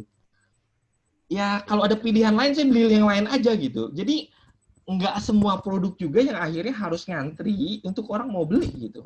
Nggak semua juga gitu. Ada sih yang memang tetap orang mau ngantri karena jauh-jauh, udah jauh gitu. Udah jauh, 2 jam perjalanan dari kota, ya kan, masuk kampung, nyasar juga, udah di sana tuh ngantri gitu, udah perjalanan 2 jam, ngantri 2 jam gitu. Kalau ada pilihan lain tuh, mungkin sih nggak akan balik lagi gitu. Nah, jangan sampai seperti itu juga gitu. Nah, bagaimana kamu memberikan selain kualitas di produk, lalu sekarang orang butuh layanan. Misalnya kecepatan dalam berkomunikasi. Orang lain tidak ada corong untuk mengkomunikasikan.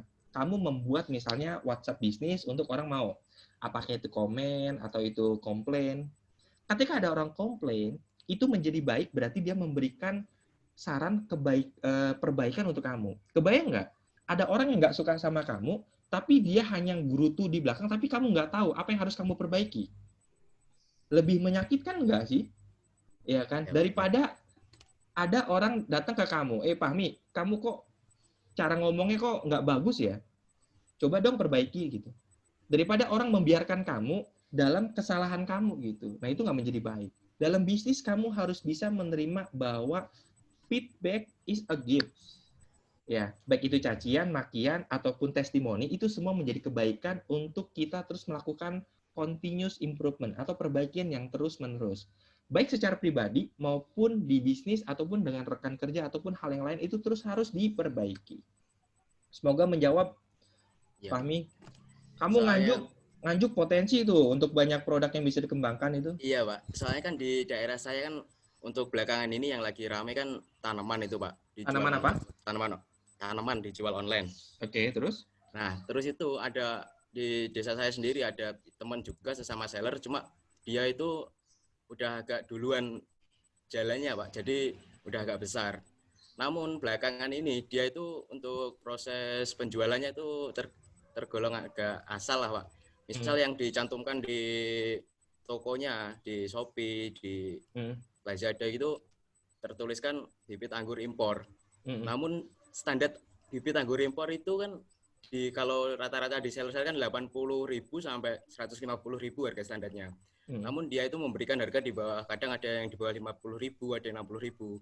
Tapi tetap pakai label anggur impor. Namun yang dikirimkan jenisnya ternyata lokal seperti itu, Pak. Dan beberapa saat kemudian di forum itu dibahas semua, di roasting semua sama konsumen itu. Seller dari Nganjuk ternyata seperti ini itu, Pak. Jadi kan berdampak kepada seller-seller yang lain.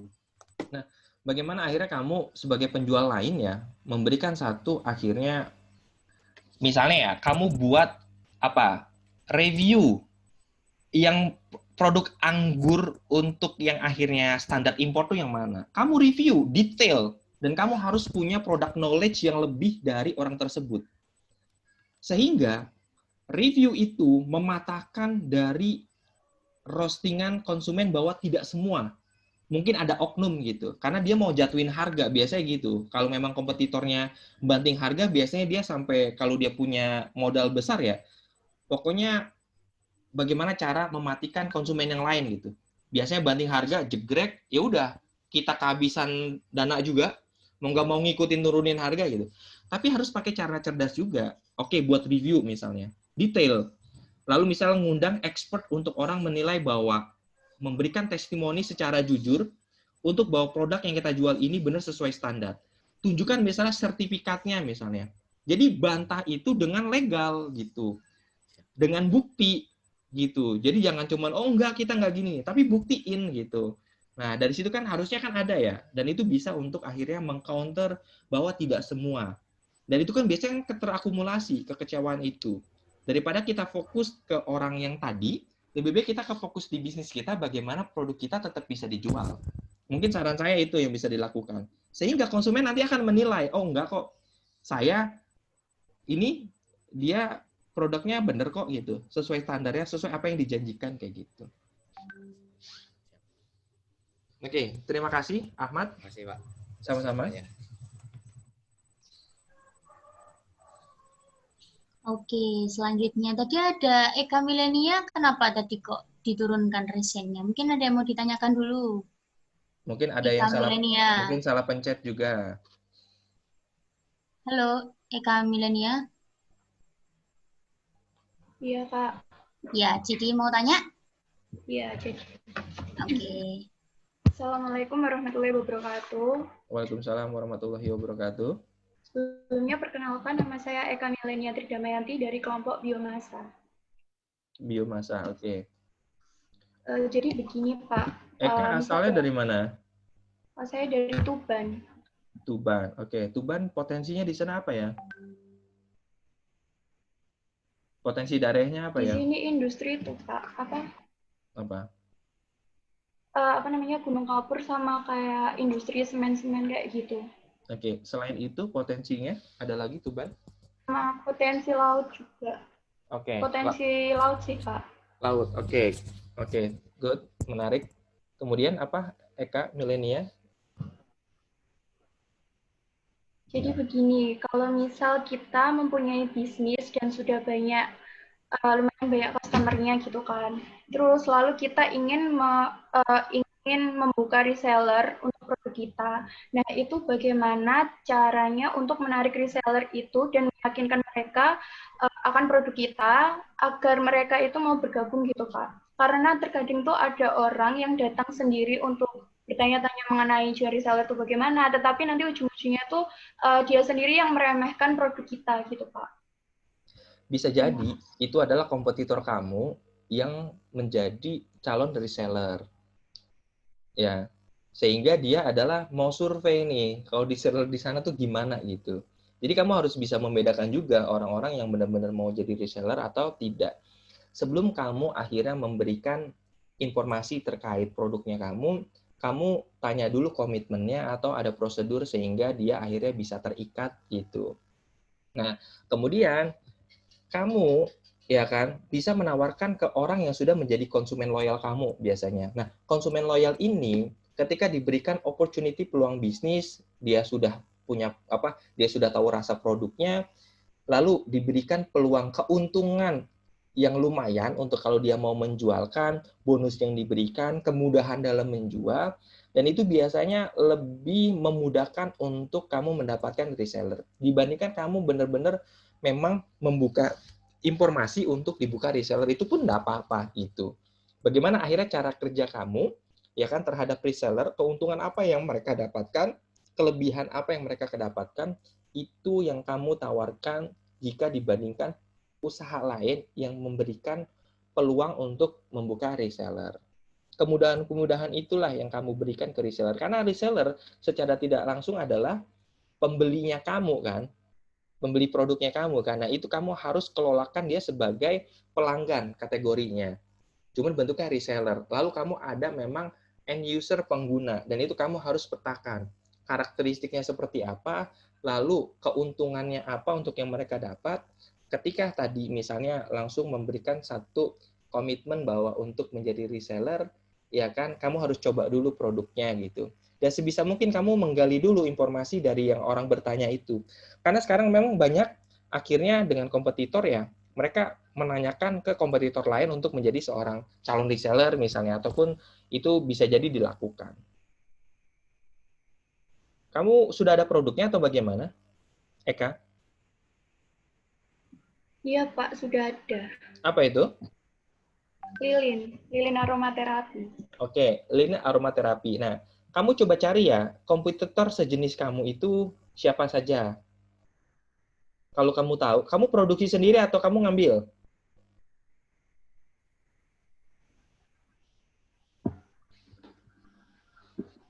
Kamu produksi sendiri atau ngambil, Eka, lilinnya? Produksi sendiri, Pak. Oke, nah, sudah ada websitenya misalnya? Instagram sama Shopee sih. Oke, nah, website itu adalah pengganti toko kita ya, untuk company profile misalnya. Itu saran saya menjadi baik untuk kamu bisa ke depannya untuk buat gitu. Sehingga nanti itu adalah company profilnya. Kan kamu udah ada Instagram. Instagram kan lebih untuk mengenalkan produk-produk. Shopee kan ini kan channelnya kamu untuk berjualan kan. Nah, bagaimana akhirnya kamu melihat sekarang kompetitor kamu itu melakukan seperti apa cara menjualannya. Kalau misalnya memang dengan pola reseller, kamu bisa melakukan hal yang sama tadi orang yang menanyakan ke produknya kamu. Kayak gitu. Lalu lihat, kamu udah belum membeli produk kompetitor? Kamu sudah pernah beli produknya kompetitor untuk sejenis produknya kamu? Eka? Kamu sudah pernah beli belum produknya kompetitor kamu untuk lilin aromaterapi? Mohon maaf, Pak, bisa diulangi karena tadi sinyal saya itu terputus. Apakah kamu sudah pernah beli produk kompetitornya kamu? Iya, sudah pernah. Ada berapa kompetitor kamu? Ada berapa ya? Yang kamu tahu? Nah, saran saya gini, oke, kamu masih mikir. Dari tadi yang saya kasihkan untuk bisnis plan, kamu tahu kompetitornya siapa? Nah, ketika kamu sudah tahu produknya, nah akhirnya bedanya produk kamu dengan kompetitor itu apa? Lalu unggulnya produk kamu itu apa? Itu yang kamu tonjolkan, yang kamu sampaikan, yang kamu komunikasikan. Sehingga akhirnya kamu fokus di situ. Kompetitor misalnya unggulnya di harga, kamu unggulnya di kualitas, kamu unggulnya di bermacam aromanya. Kamu misalnya mendapatkan satu bahan aroma yang memang itu tidak dimiliki oleh kompetitor. Yang itu kamu basisnya riset misalnya. Ini bisa memberikan satu suggest ketenangan, ya kan? Kan aromaterapi begitu kan? Ketenangan, kesegaran, akhirnya semacam healing, ya kan? Dan itu memberikan satu hal yang akhirnya membuat orang rileks. Setahu saya sih begitu. Apakah penggunaannya itu pakai lilin atau selain cara lilin ada enggak yang akhirnya memberikan satu cara baru yang akhirnya itu bisa misalnya portable, misalnya gitu. Nah, itu yang kamu bisa lakukan inovasinya gitu. Dan yakini bahwa keunggulan produk kamu itu terus kamu komunikasikan. Sehingga akhirnya tahu bedanya produk kamu dengan produk yang lain. Terima kasih dari saya. Semoga menjawab. Bagaimana panitia? Masih ada yang sekiranya waktunya? Saya coba konfirmasi kembali. Iya, masih ada waktu Bapak. Oke. Jadi masih ada yang resen itu Bapak. Oh, Untuk masih ada? Muhammad Siapa? Azmi. Iya. Silakan. Saya coba cek Instagram ini belum tambah 10.000 nih ternyata. Terima kasih Kak. Silakan untuk Muhammad Azmi ya. Terima kasih atas atas kesempatannya. Perkenalkan, nama saya Muhammad Azmi Nudowibi dari kelompok 5 Kincir Angin. Oh, kincir angin juga, satu sama dengan Rosa ya? Bukan, tadi kincir air, sekarang kincir angin. Oh beda ya? Oh kincir air ada, kincir angin ada. Ini kamu kincir? Angin. Angin dari mana ini kamu? Dari Lumajang, Kak. Oh, Lumajang, Kota Pisang. Kemarin saya melakukan PKLT-KWU. Kayaknya mau mengarah ke kota wisata ya? Iya. Lumajang ya? Oke. Ajmi, kamu di desa mana? Di Pasirian. Oh, Pasirian. Kirain saya Pasru Jambe, beda ya? Pasirian ya? Iya, dekat, Pak. Dekat ya? Iya. Itu saya mau bertanya tentang gimana? Misal jika ada usaha ya, Pak. Itu biasanya kan hanya ramai 3-4 bulan pertama. Lalu setelah itu sepi. Itu bagaimana untuk cara mengatasinya? Usaha apa dulu? Usaha makanan. Makanan apa dulu? Makanan dan minuman. Biasanya kayak kios, terus kayak saya ini awalnya rame, Pak. Tapi untuk kiosnya apa? Coba, kiosnya apa? Kios-kios kayak makanan gitu. Contoh produknya apa? Kalau coba kayak di kios makanan kayak kafe, kayak mimi gitu. Terus misalnya kayak produk saya ini kan susu botol. Nah, itu di wilayah saya itu rame hanya beberapa bulan saja boomingnya, sekitar 4-5 bulan. Lalu setelah itu sepi gitu. Oke. Nah, pertama saran saya adalah saya bikin bisnis restoran ya atau rumah makan namanya The Gejrot Kemek dari 2010. 2019 bulan April itu saya tutup. Jadi udah 9 tahun, padahal mau masuk ke umur ke 10 tahun. Saya realistis bahwa di saat kondisi saat ini, alhamdulillah pandemi 2020 gitu. Saya udah ratusan juta keluar gitu. Mau nggak mau gitu, karena saya realistis melihat kondisinya. Di bisnis kuliner saat ini, kamu sewa tempat sendiri atau enggak? Enggak, Pak. Itu jadi penjualan susunya itu lewat online gitu. Lewat reseller.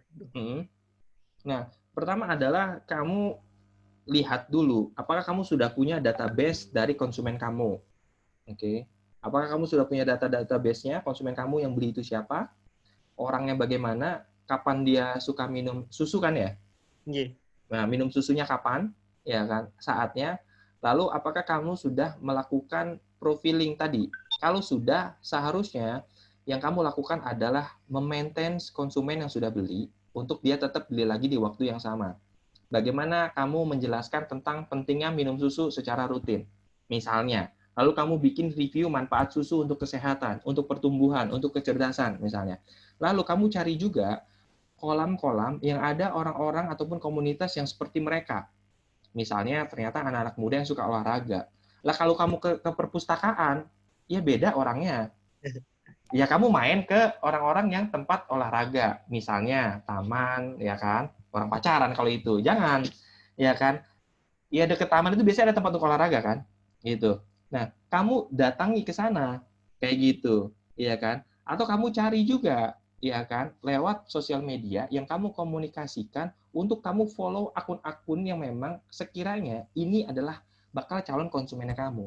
Apakah kamu lakukan DM misalnya, ataukah kamu dapat kontak WhatsApp-nya, kamu WhatsApp. Kalau sebelum kan era BBM ya, sekarang kan eranya WhatsApp gitu. Nah, kamu terus seberapa rutin kamu akhirnya memposting informasi terkait produknya kamu. Seberapa sering akhirnya kamu mencoba untuk menawarkan produk kamu ke calon-calon konsumen yang baru. Kan terbarjala tuh. Misalnya kamu sekarang punya berapa grup komunitas di WA misalnya, yang memang itu daerahnya kamu selumajang tuh. Misal gitu. Lah kamu sekarang kalau delivery-nya itu hanya batasan regional ya, benar? Iya, di wilayah Lumajang saja. Sekota Lumajang nggak? Enggak kan? Enggak, beberapa daerah. Nah, beberapa daerah. Kamu bisa melakukan kalau misalnya mau berbayar, ya kamu posisikan di daerah itu. Ring dari kamu berapa kilometer misalnya? 4 kilometer. Karena kalau Facebook kan bisa diatur kayak gitu kan. Kamu terbarjala, bener? Lalu akhirnya kamu dapat akun-akun yang melihat produknya kamu. Sehingga kamu bisa follow, lalu bisa terus mengingatkan produknya. Mengingatkan produk ataupun brand kita itu terus-menerus gitu. Saya aja untuk akhirnya mengenalkan diri saya sebagai coach HP, itu dari mulai saya masuk sampai sekarang terus coach HP, trainer academy, dan itu terus. Begitupun produknya kamu. Nah, bisa jadi kamu akhirnya tidak lebih banyak menawarkan produk ke orang-orang yang baru. Karena mengkonsumsi itu, ya kan, harusnya kan rutin, benar? Nah, selain kamu menjaga orang-orang yang sudah pernah beli produk kamu pun menambah, ya kan, menambah areal untuk orang-orang yang belum tahu produk kamu. Berarti dikasih tahu dulu dong. Kalau sudah tahu, bagaimana keuntungan ketika dia mengkonsumsi produknya kamu. Ya kan? Ketika sudah tahu, baru kamu suggest untuk beli. Lalu strategi pemasarannya ada 2. Pertama, kamu strategi penjualan. Oke, kalau penjualan berarti bagaimana produk kamu terjual. Kamu harus mengalokasikan, misalnya, harga produk kamu 1 botol berapa? Harga, kalau dari saya itu 7.000, tapi kalau reseller 8.000. Diulang. Harga kamu 7.000. Iya, tapi kalau reseller 8.000.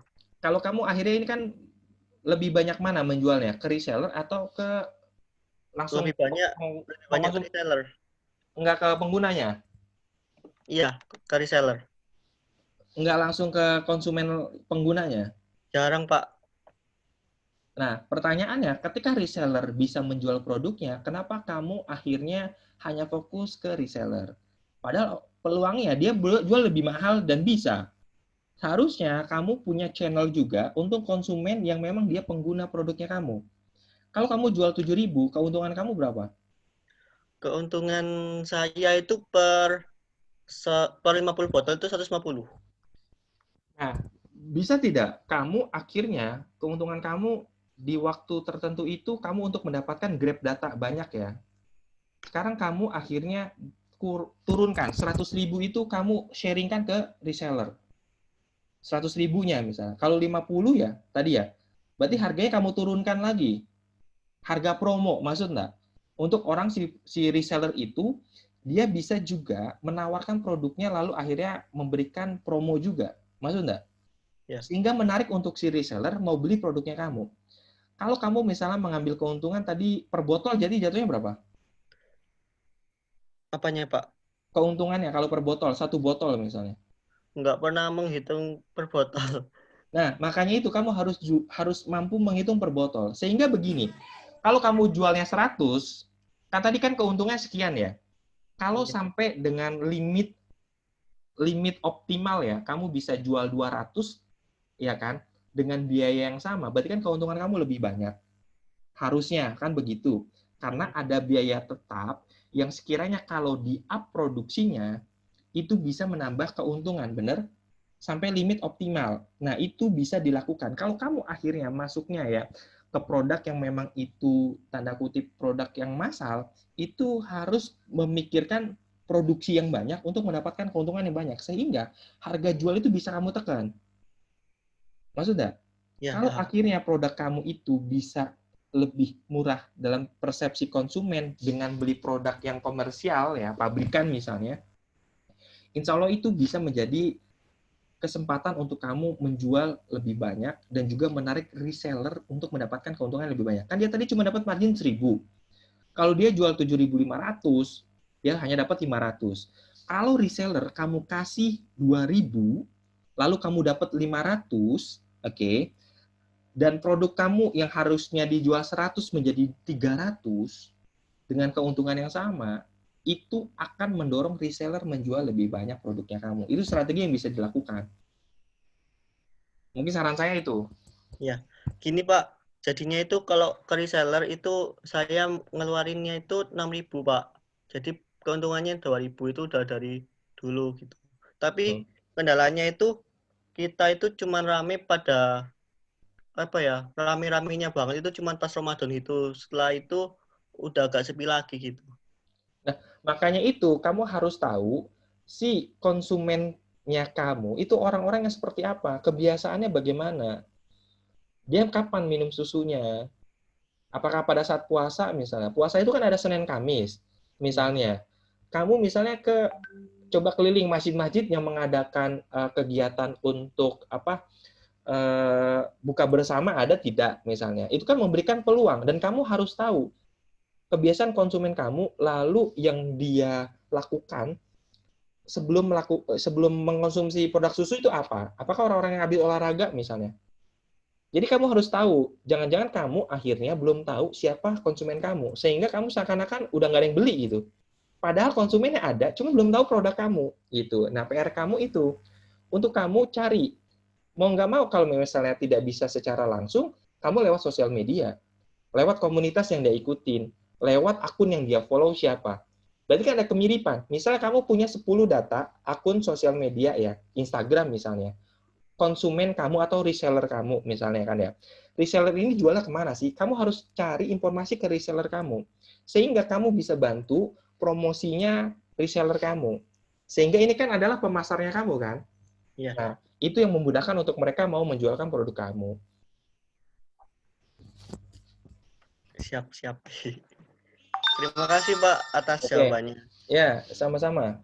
Ini masih ada 3 yang raise hand. Siapa aja ini? Silakan bisa dibantu. Ini ada Muhammad Aminullah, ada Ika Diah Ayu Prahtiwi, dan Mesbahul Syarif.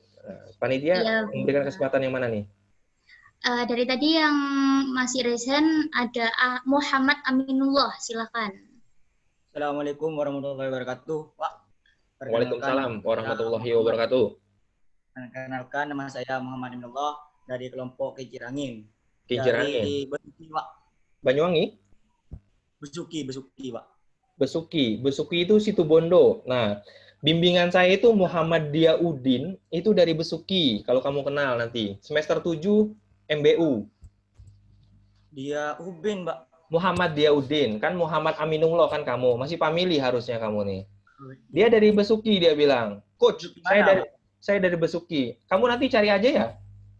Muhammad. Tadi dulu, Pak. Ini ada alumni dari MAN, katanya masuk Voltex sekitar 7. Buat usaha di sana, Pak, katanya, Pak. Ada juga. Nah, kamu tanya namanya siapa? Saya nggak kenal alumni MAN. Iya, Pak. Itu usaha, kalau nggak salah, usaha jamur, Pak.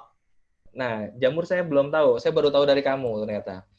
Nah, kamu cari ya Muhammad Diaudin. Itu dia dapat pendanaan 18 juta tuh, bikin sambal. Oh, siap, Pak, siap. Nah, kamu mau nanya apa nih? Di sana banyak ikan ya? Banyak, Pak. Paling banyak tembakau, Pak. Nah, bagaimana tuh peluangnya untuk kamu bisa jadi pengusaha tembakau? Nggak mau jadi pengusaha tembakau, Pak. Oh, oke. Terus apa? Ini, Pak. Saya punya acang-acang dari kelas 3 SMP gitu, Pak. 3 SMP?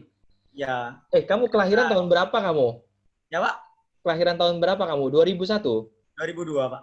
Oh, 2002. Oke. Ini Jet Generation ya. Kamu main TikTok nggak? Enggak, Pak. Santri nggak boleh. Apa? Santri nggak boleh katanya Kiai, Pak. Nah, kalau sekarang sudah boleh? Nggak boleh juga. Oh gitu. Lah kalau konsumen kamu banyak di TikTok gimana? Oh, ikut alur, Pak. Nah, makanya itu. Kamu sekarang masuk ke TikTok dulu. Instagram punya? Punya, Pak. Loh, kok Instagram punya? Kan banyak TikTok orang di sana di Instagram. Di Instagram saya banyak yang dakwah, Pak. TikTok Oh gitu. Ya, sedikit-sedikit kamu lihat coba untuk perkembangan sekarang. Syukur-syukur itu jadi konsumen kamu nanti. Oh, siap, Pak. Oke. Kamu nyantri di mana nih? Nurut Takwa, Pak. Pondok Nurut Pesantren Taqwa. Salafian Nurut Takwa. Oh, Masya Allah. Tabaib. Saya nitip doa lah ya. Oh iya, Pak. Ya, semoga ini jadi manfaat semua nih. Amin. Oke, ya, amin. Apa yang mau ditanya ini? Ini, Pak, saya kan punya ancang-ancang, Pak. Mau buka usaha pembenihan. Pembenihannya itu bibit padi sama bibit jagung. Oke, Sebab terus? ini kendala saya, Pak. Kendala saya itu cara pengolahannya yang nggak tahu. Terus permasalahannya kenapa saya mau buka usaha itu ya, Pak? Karena petani di rumah saya itu banyak yang mengeluh, Pak. Sebab apa? Kayak sekarang kan musim hujan. Jangan, Mak. Penjualan itu ke pabrik besar itu petani di rumah itu banyak yang diperas, Pak. Apalagi kalau gini bilang, oh sekarang musim hujan, padi banyak kadar air, potong harga 3%, kan kasihan, Pak. Terus petani itu lagi banyak mengeluh masalah benih, Pak. Setelah benih begini, Pak. Benih di rumah saya itu kayak jagung, tampulnya bisi 18, isinya bisi 27, Pak. Ya jadinya kasihan ke petani itu, Pak. Jadinya panen itu lama, biasanya 3 bulan panen, 4 bulan panen, Pak. Gitu, Pak. Ya kendala saya cara pengolahannya nggak tahu, Pak, untuk membuat benih itu, Pak. Nah, kamu tanya cara pengolahan. Saran saya, kamu harusnya kuliah di teknologi produksi benih. Loh, iya, kamu sekarang di teknik energi terbarukan. Kamu tanya tentang bagaimana pengolahan benih. Kenapa saya saranin kayak gitu? Karena kamu jelas belajar ke orang-orang yang di bidang benih. Kalau ke saya, kamu belajar peternakan. Karena ini apa? Ini kan ngomongin skill kan kamu. Oke. Itu kalau kamu mau memang benar-benar mendalami. Ya, tanda kutip mendalami ya. Pak, bagaimana cara lain? Oke, cara lain. Kan kamu tadi ngikut follow akun-akun kiai misalnya ya, santri gitu kan ya. Di waktu 24 jam kamu, luangkan waktu 30 menit aja setiap hari, oke, kamu baca terkait tentang teknologi pengolahan benih. Misalnya, YouTube channel kamu bisa nanti buka cari terkait benih padi dan juga benih jagung. Kamu cari e-book tentang benih padi, benih jagung. Sekarang udah masuk, Pak. Kenapa? Udah masuk petani berdasi gitu. Nah, cari yang lain lagi gitu. Baca, saran saya tuh baca setiap hari terkait informasi tentang teknologi benih. Baik itu benih padi, benih jagung, ya kan? Atau yang terkaitnya. Lalu kamu cari juga jurnal-jurnal penelitian terkait perbenihan. Ketik kata kuncinya di Google Scholar, benih padi, benih jagung. Kan muncul tuh hasil riset penelitian, bener? Ada metode prosesnya, bener? Dari situ kamu coba membuat resume. Kalau ini saya terapkan di petani saya, di rumah saya, bagaimana ya? Kalau kamu punya lahan sendiri, kamu terapkan di tempat kamu dulu. Ya kan? Toh sudah ada yang neliti kan? Kayak begitu. Bener? Nah, terus kemudian kamu juga bisa tanya ke orang yang memang dia punya expertise ya, atau keahlian di bidang pertanian padi misalnya, atau pertanian jagung misalnya. Kan kamu kuliah di Jember, bener? Kamu cari, ada nggak sih pengusaha padi di sini yang memang berhasil? Kamu main silaturahim ke sana, kamu tanya bagaimana keberhasilan dalam memproduksinya, gitu. Teman saya itu di mana ya? Sebentar. Kalau tadi terkait harga padi ya, misalnya karena basah ya. Selain memang karena musim hujan, ada tidak teknologi yang lebih sederhana untuk proses pengeringan? Misalnya bikin rumah-rumah ya, kayak semacam rumah gitu, untuk akhirnya pemanfaatan energi dari apakah itu gas untuk pengopenan gitu, maksud nggak? Untuk menurunkan kadar air, atau mencari teknologi lain, kan kamu di energi terbarukan nih, kamu bikin pengopenan yang memang bisa untuk 1 kuintal, awalnya prototyping, kemudian untuk 1 ton misalnya. proses pengopenan bentuk rumah misalnya, ataupun pemanfaatan rumah kaca untuk bisa mengopen. Jadi pada saat kondisi cuaca tidak mendukung, padi itu bisa kamu keringkan sehingga harga jualnya bukan padi basah tapi padi kering. Kalau misalnya akhirnya kalau dijual ke tengkulak itu dalam bentuk padi, gabah ya, itu murah, bagaimana kamu membuat suatu akhirnya usaha kelompok untuk membuat huler bersama. Akhirnya menggilingkan sendiri dalam bentuk jual beras nanti, misalnya gitu. Nah, ini butuh perencanaan gitu. Dan program untuk pendampingan atau pemberdayaan masyarakat, kamu bisa mengajukan program kegiatan apa? Pengabdian masyarakat, dan dananya itu bisa sampai ratusan juta. Tergantung, ada CSR juga gitu. Nah, tinggal seberapa kamu akhirnya memetakan tadi dari masalah itu, lalu solusi-solusi yang sudah bisa dilakukan itu apa? Ya, dari situ kamu coba buat idenya kamu apa. Lalu apakah ini hanya di ranah kemampuan bidang kamu atau butuh bidang orang lain? Nah, itu kamu coba petakan. Dari situ kamu bisa membuat sebuah proposal bisnis, ya kan, kegiatan social planner ataupun pemberdayaan masyarakat, dan itu nanti bisa diajukan dengan kamu melibatkan dosen ya sebagai pengusul, kamu sebagai pelaksana, ataupun kamu bisa melakukan itu mengajukan CSR misalnya ke perusahaan-perusahaan yang memang memberikan pendanaan untuk membantu pemberdayaan petani, dan itu ada. Nah, sekiranya saya bisa menjawab itu. Kamu bisa juga nanti selain main ke dosen-dosen teknik ya, kamu main ke teknologi produksi benih. Nah, kamu bisa diskusi di sana, teknologi apa yang paling baru sekarang? Cara mengeringkan padi atau gabah itu gimana caranya yang paling murah, paling efektif kalau suasana hujan. Kan kalau makin lama kan berjamur kan nanti. Kalau nggak dijual, akhirnya dijual murah, bener? Nah, kalau sudah proses mengeringkan, bagaimana ya cara memproduksi untuk akhirnya bisa menggiling padi dengan skala yang lebih kecil misalnya. Jadi cari-cari ide-ide gitu, untuk akhirnya bisa melakukan gitu. Semoga bisa memberikan satu insight ataupun inspirasi buat kamu, Amin. Siap, Pak. Makasih, Pak. Oke, sama-sama. Assalamualaikum warahmatullahi wabarakatuh. Waalaikumsalam warahmatullahi wabarakatuh. Ini ada yang masih raise hand atau gimana? Iya, masih ada, Pak. Ya, terima kasih, Aminullah. Selanjutnya ini ada Ika Diah Ayu Prahtiwi. Silahkan, Ika. Ika Diah Ayu Ika, Prahtiwi. Pak. Ika, oke. Ika di mana? Ya. Assalamualaikum warahmatullahi wabarakatuh. Terima kasih untuk waktu yang telah diberikan. Izin bertanya, Pak. Dalam usaha itu kan tidak luput dengan kegagalan atau permasalahan. Nah, tidak selamanya berjalan mulus. Nah, bagaimana cara kita untuk mengantisipasi kegagalan atau permasalahan tersebut, apa saja aspeknya?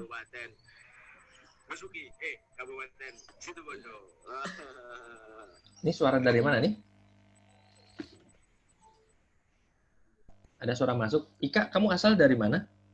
Asal dari Probolinggo, Kak. Pak. Probolinggo. Oke. Iya.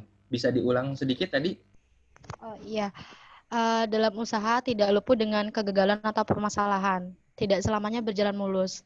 Bagaimana cara kita untuk mengantisipasi kegagalan atau permasalahan tersebut, Pak? Terima kasih. Nah, kalau mengantisipasi berarti kamu sudah tahu masalahnya, tapi kamu belum mengalami. Benar ya? Kalau kamu mengalami masalahnya, lalu kamu gagal, berarti cara kamu nggak tepat.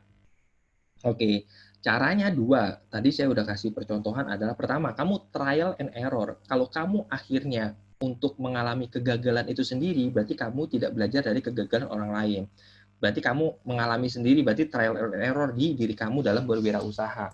Kalau kamu mau mengantisipasi, berarti kamu harus tahu dulu, kalau usaha ini itu yang menjadi tantangannya apa ya? Sehingga saya harus mempersiapkan diri ketika menghadapi hal itu. Kalau misalnya kamu di industri kuliner misalnya, kamu cari orang yang sudah menjalankan usaha kuliner, lalu kamu tanya, masalah yang sering dihadapin apa?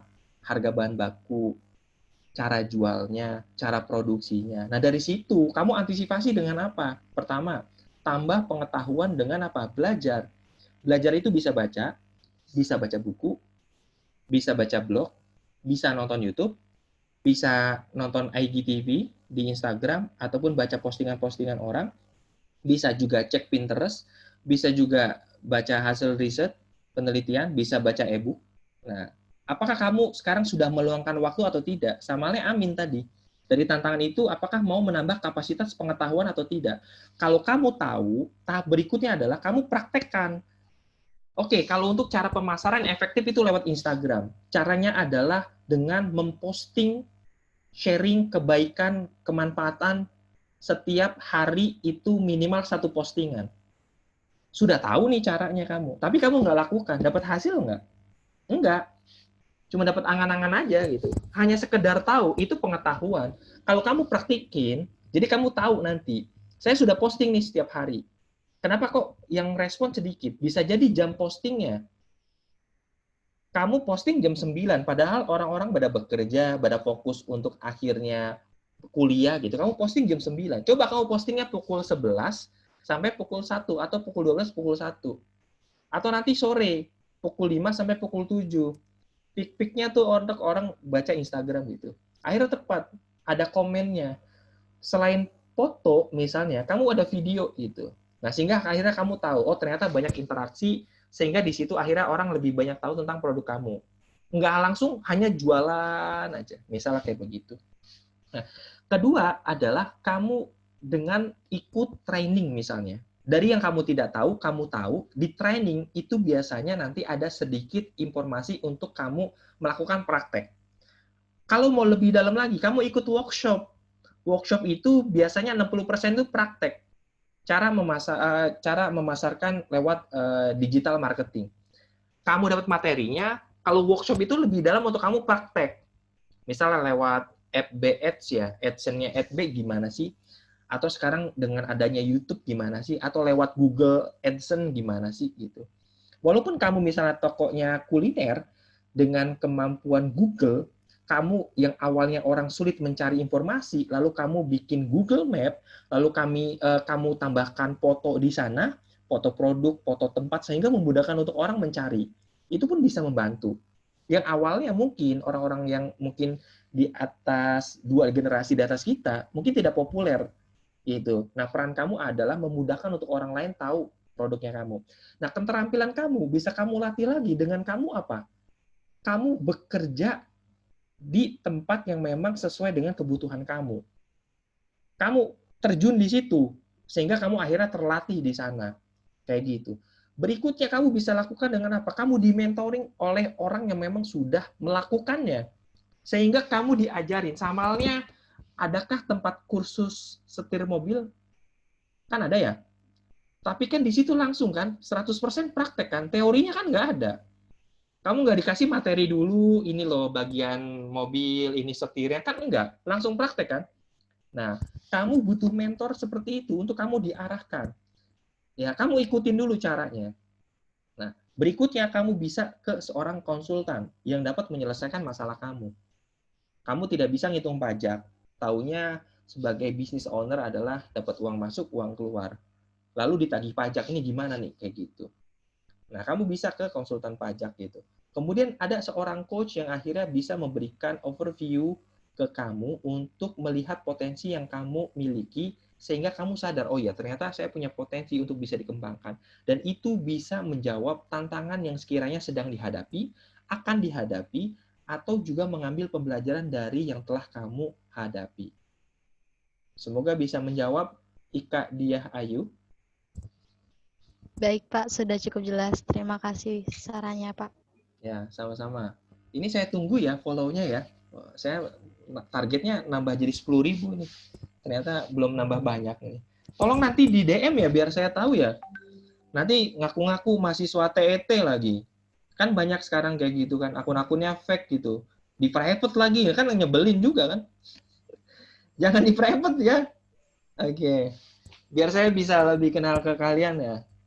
Oke, terima kasih. Yang lain masih ada waktu, mumpung ini saya bisa lebih mengenal kalian. Tadi ada yang raise hand lagi ya, siapa ya? Bapak, untuk Ya. Bapak Agus Hadi Prayitno, Oke. mungkin ini teman-teman dikasih waktu break aja, karena kan ini tadi udah 2 jam gitu Oh, 2 kan. jam. Kan bersama Bapak tadi kan sudah diberikan materi, terus juga tanya jawab, itu kan selama 2 jam. Mungkin teman-teman ini kan agak capek atau semaneng, mungkin diberikan waktu untuk break dulu. Begitu Bapak. Bagaimana? Lalu setelah itu nanti saya masuk lagi atau sudah selesai? Sampun, sudah selesai Pak. Oh, berarti acaranya selesai maksudnya. Saya selesai, ya kan. Ini adik-adik yang lain break dulu, ya kan. Silakan mengkonsumsi makanan yang sudah dihidangkan di rumahnya masing-masing berarti. Ya. Oke, mungkin Bapak Agus Hadi Prayetno mungkin bisa ditutup dulu seperti itu, Pak. Ini ada acara apa? Dokumentasi bersama atau gimana nih? Ini muka saya kalau mungkin ya? Bapak Agus Hadi Prayetno mau minta untuk teman-teman seperti itu nggak apa-apa. Ini muka saya hilang, saya tutup aja ya. Makanya tadi saya tutup, ini muka saya hilang ternyata.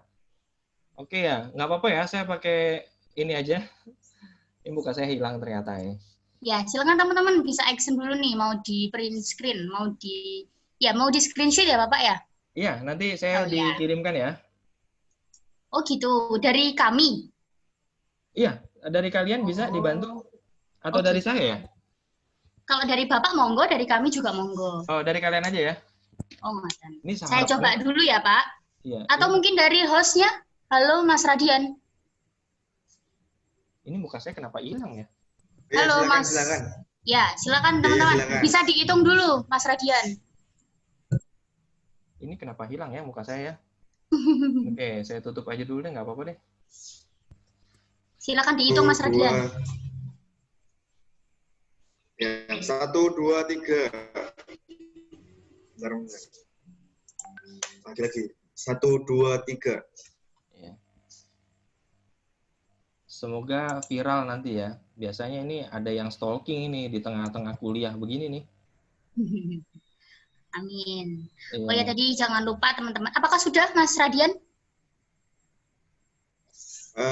Benar, kurang 1. Oh kurang 1. Lagi, hitung lagi Mas Radian. Yuk, 1, 2, 3. Udah. Oke, terima kasih Mas Radian. Oke, sama-sama pesan saya ini adalah buat kalian, ya kan, mumpung kalian masih mahasiswa, ya kan, kalian dengan wirausaha sejak mahasiswa itu, kalian bisa membantu, mensupport orang tua kalian untuk kalian mandiri secara finansial sebelum lulus kuliah. Dan pastinya, memulai usaha itu tanpa tapi, tanpa nanti. Lakukan apa yang kalian bisa lakukan paling mudah, paling murah, dan paling menguntungkan. Sukses buat kalian semua. Semoga menyenangkan hari ini. Saya undur diri. Saya Coach HP. Saya tunggu follow-nya. Assalamualaikum warahmatullahi wabarakatuh. Waalaikumsalam warahmatullahi wabarakatuh. Terima kasih kami ucapkan kepada Pak Agus